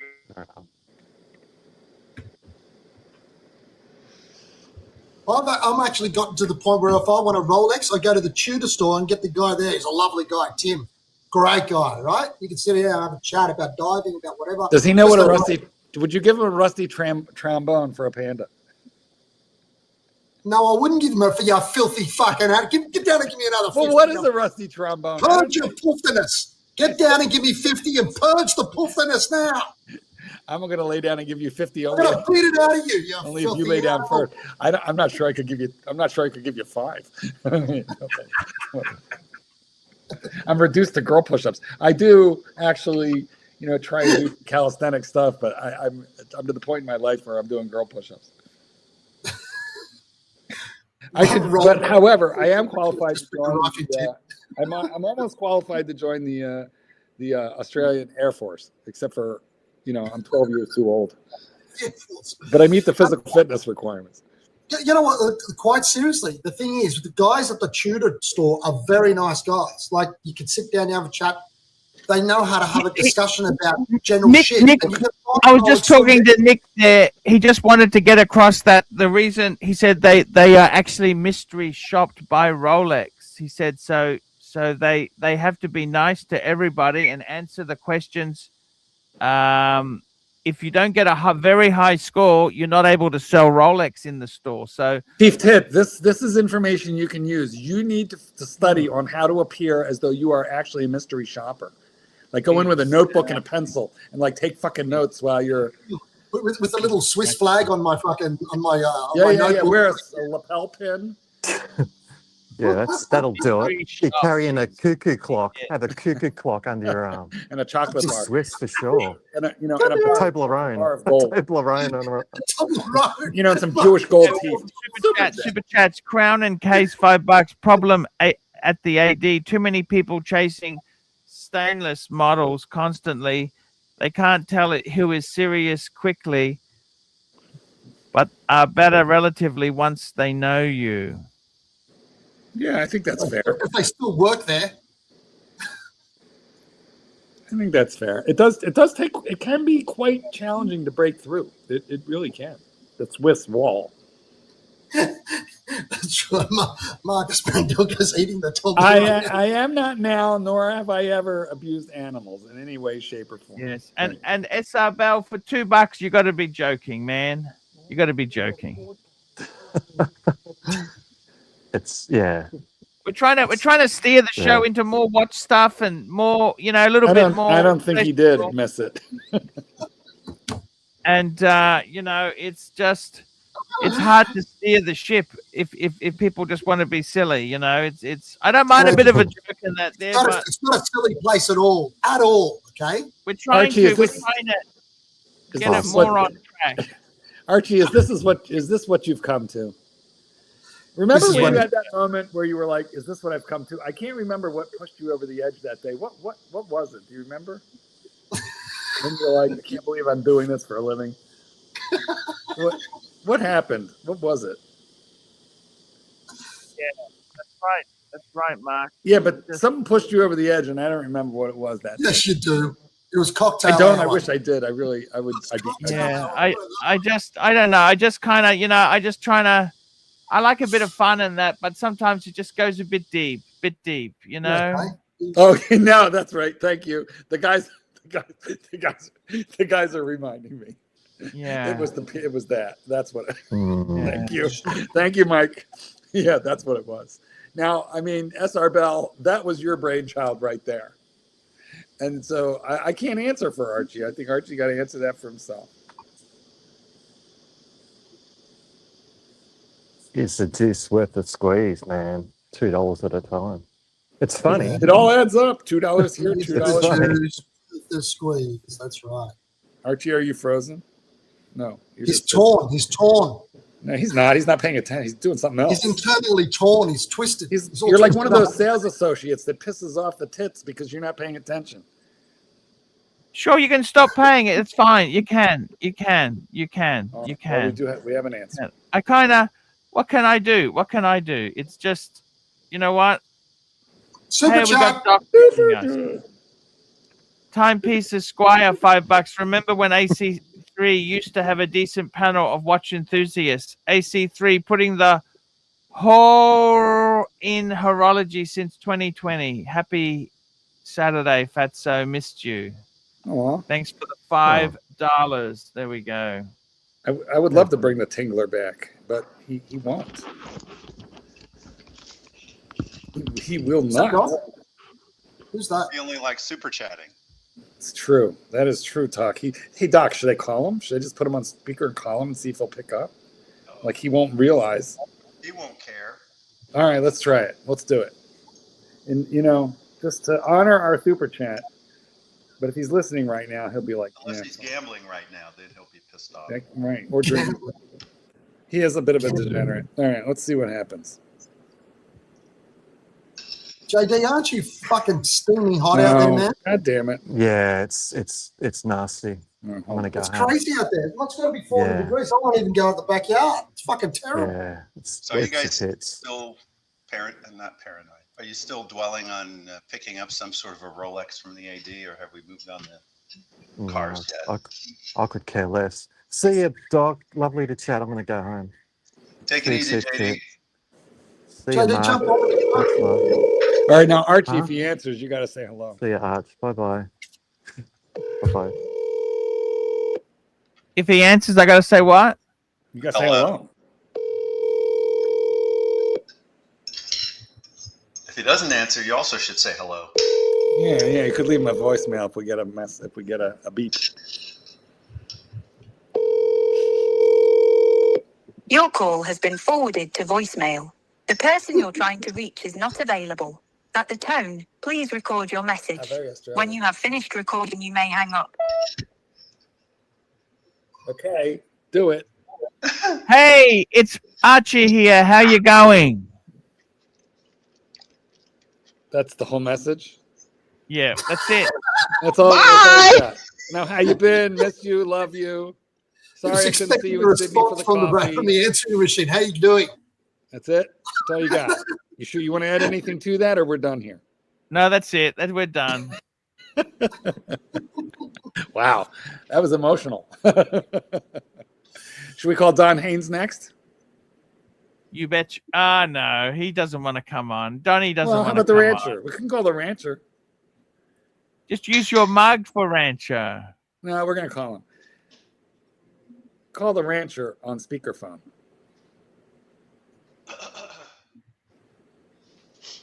He knows all about that at this time of the day. Here's how he answers. This is Clyde. He talks to a bunch of criminals.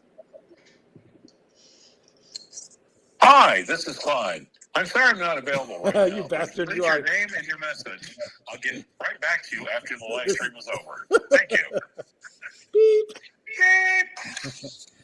Hey, rancher! Archie here saying hello. Come on the stream, rancher. Say please. Say please. I didn't hear the magic word.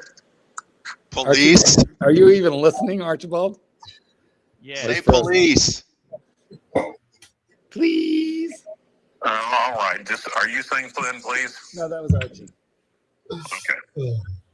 All right. All right, bye. I'll send you the link. Bye. Jesus Christ, Archie. Could you engage? Please engage, fuckface. Hey. Rancher. Hey. Come on. It's your fucking stream. Why don't you act like it? Jump on. Jump on, rancher. Archie, engage. Hey. At least he does follow orders. Timepiece Esquire, $2. Where is Curly? More Curly? And P Cars gifted 5 Archie Luxury memberships. Woohoo! Thanks. Now, SR Bell is saying there's a super chat, but I didn't notice. Let me look for it. I'm a little afraid what I might find here. Oh, here we go. Let me read this one. See, I don't want to force anyone to doing that. I mean, it was fine. that would never, look. That's a ridiculous. It's a ridiculous premise because like that would never happen. And I will tell you why. Because on date night, he disappears for like hours. So cleanliness is next to godliness, boys. Let's just say. There's no spontaneity in any of that. And you know what? If I take him out to dinner before date night, you know what I order him? A plate of ice cubes with an ice cube appetizer.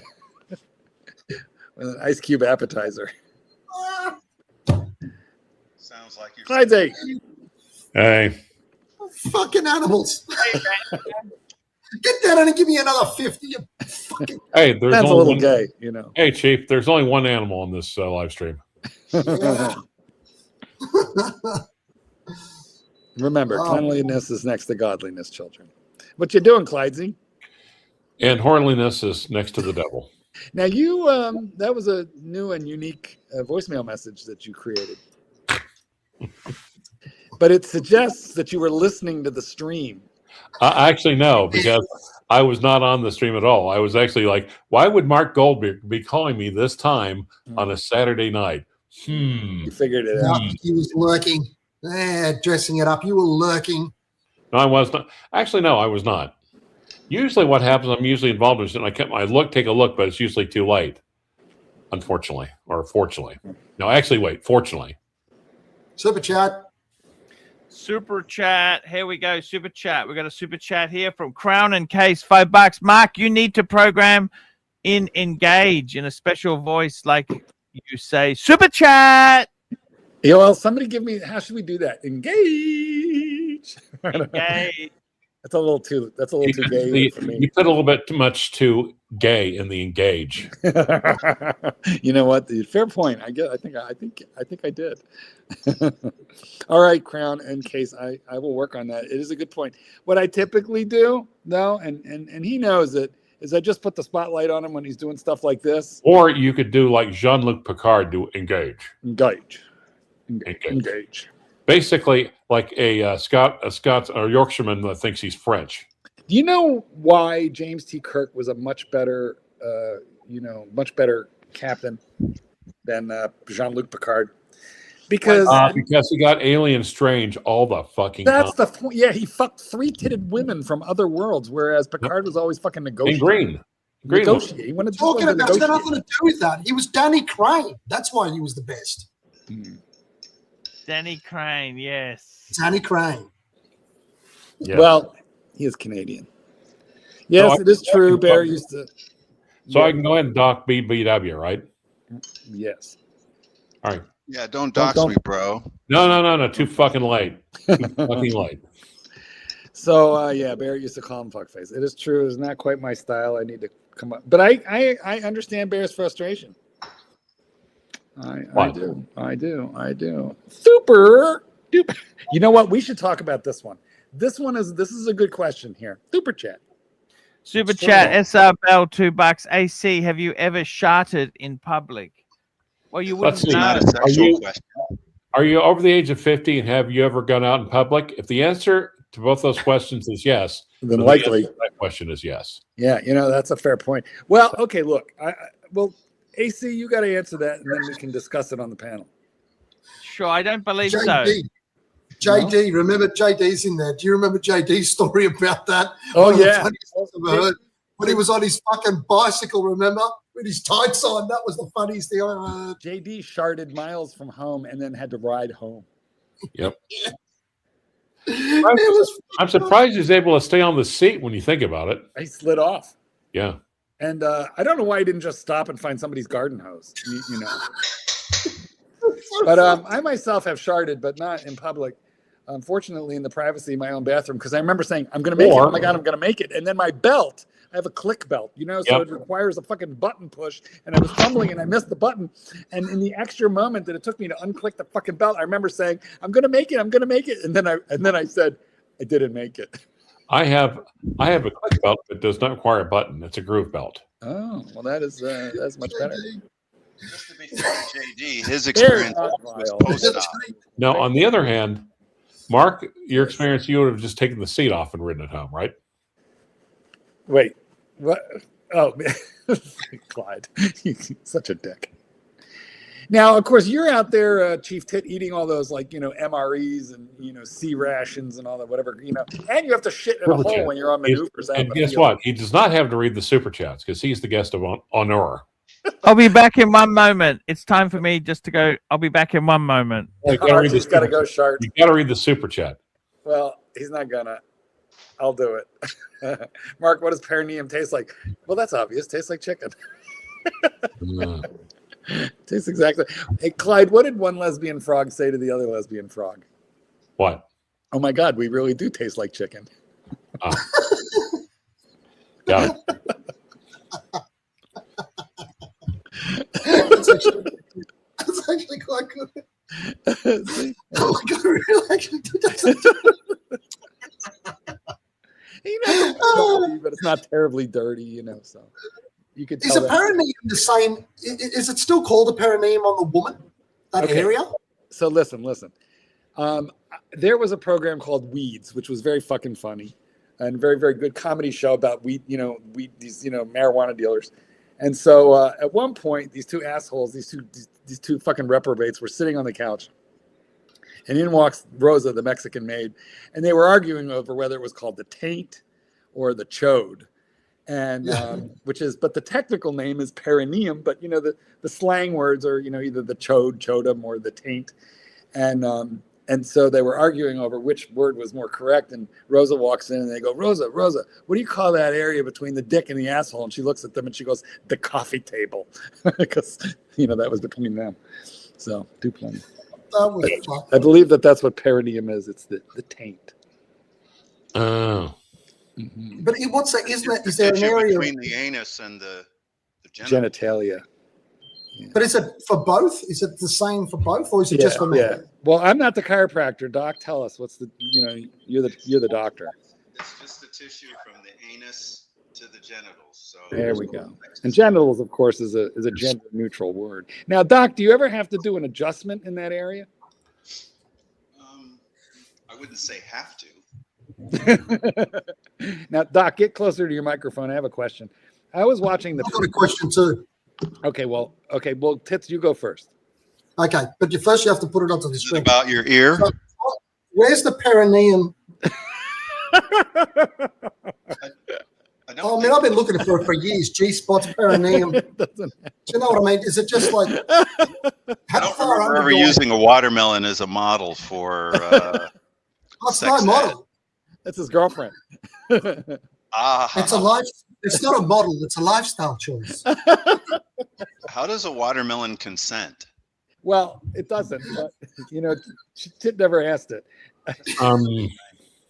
Chief Tit. Look, the story is, Doc, that Chief Tit lost his virginity to a watermelon. That's where that comes from. Doc, I was watching an episode of the. So instead of American Pie, it's Australian fruit salad. That's right. Did you get that watermelon drunk first? Did you turn it into a spiked watermelon? Did you get her drunk? Where you cut a hole and you jam a bottle of vodka into her? That's so kinky. Okay, so here's what I want to know, Doc.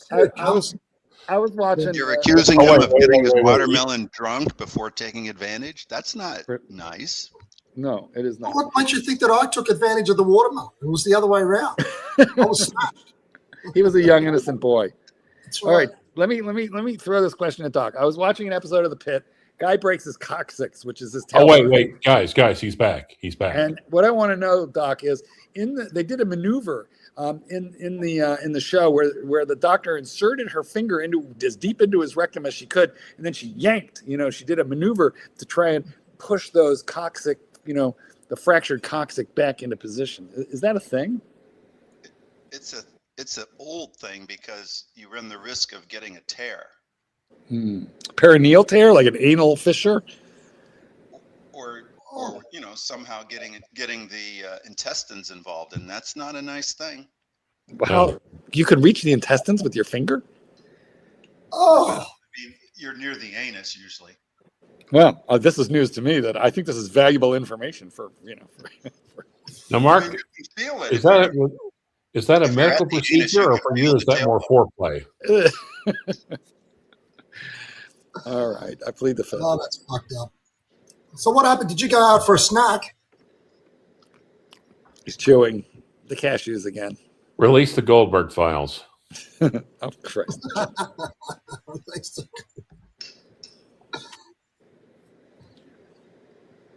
Oh, my. Look at the time. Yep. Can you believe it, Arch? It's 2 hours. Oh, is it I've time got to a go? show Darn. with Fleischman. today. Oh, thank God. I'm going to miss out on that. I've got to go to Yves Saint Laurent today. What are you buying? Saint Laurent, Saint Laurent. What Why are you the buying? fuck did they get rid of the word Yves out of Yves Saint Laurent? I don't know. What are you Ridiculous. buying? I'm not buying anything. It's you know who. Yeah, we do know who. You should just keep her at home. Oh, expensive. She You makes know? she makes just as much money as me. She can spend it whichever way she wants. This is the problem with women today. You know, in the old times, her money would have been your money. But can you believe it? Can you believe it? Exactly. What kind of dowry? How many pigs and chickens and like Greek feta cheese wheels did you give for that woman? How many goats? Half a dozen chicken, an alpha male goat. How many goats? You know, with Yves Saint Laurent, they got Saint Laurent as the name of the company now, but they've retained the Y, as in YSL, on their. What the fuck? Why would you get rid of that? I don't understand what they did that. Why? Why not? Why? Because we like you. Now wait, that was a romper room, wasn't it? Mickey Mouse. Oh, that's right. MICKARC. You know, HIE. Archie Luxury. He looks. I was going What's to he say. doing? Well, he said they're contentedly eating a snack, but Archie's never so happy when he has nuts in his mouth. Well, actually, he's the second happiest contestant on this live stream with nuts in his mouth. You know what, Clyde? We're going to have to come up with some lyrics and put Archie Luxury to the Mickey Mouse Club tune. Yes. ARCHIE. Archie Well, Luxury. we could wait on Archie to come up with the lyrics, and that way. We'll be waiting a very long time. Yes. You can see him. He's wallowing in his creative juices over there. Right? He does like to wallow. That is true. He's getting ready to end the show, people. As soon as he's coming ready for an idea. We got the Fleischman show. Fleischman is back today. Fleischman is back. Who gives a fuck? Okay. Anyway, watch. He's going to end. No, he was gone. He's going to swallow. Right. Exactly. Super chat. Super chat. SR Bell AC. Have you ever met producer Michael? And if so, did he show you his watch and rubber fist collections? Rubber. I never met him. Well, that answers that. So never met him. SR Bell. Thank you for your support. We are linking up to the Fleischman show in an hour. Wait, it's not for another hour? God. Yeah. Well, he's got to recuperate, guys. He's got a little, he's got to chew his cud. Exactly. Super chat. Let's read the super chat. That's the only thing he has to do. I did read the super chat. Is there another one? We did the super chat. That's it. Oh. You read it, Clyde. Yeah, okay. Yeah. Yes. It is a tough crowd. It is a tough crowd tonight, indeed. So. What, man? How many do you want? Clyde, shall we sing the Archie Luxury song, which we now sing at the exit of every show? ARCHIE. I just want Archie to thank Luxury. all our sponsors today. Bye-bye Thank our now. Really love you. There we go. No, then you can sing afterwards. Hurricane, Yankee Doodle, the franchise club, Mike the Mistake, Jay Fearful, With Rufus, Mobster 2, Doc BBW, Venetian Cedar, SR Bell, Crown and Case, SR Bell, Timepiece Esquire, SR Bell, Timepiece Esquire, P Cars, Crown and Case, SR Bell, SR Bell. Thank you to tonight's show sponsor, SR Hate to tell you, SR Bell is the legend of the evening. He is. You know what, Doc? Were you here the night that Archie Luxury began to question the reason for his own existence due to a single SR Bell super chat? That was classic. Bell needs to be extended the fullest level of support and gratitude. Clyde, what are you doing? SR Bell considered It's time for using, you guys to sing, Marky and Clive. ARCHIE, Archie Luxury, Mickey Mouse, Archie Luxury. We really love you. Bye, guys. See you next time. Come back tomorrow. See Archie Luxury Club. Yay. Hi guys, it's Archie Luxury. Guys, I want to talk to you about David SW. David SW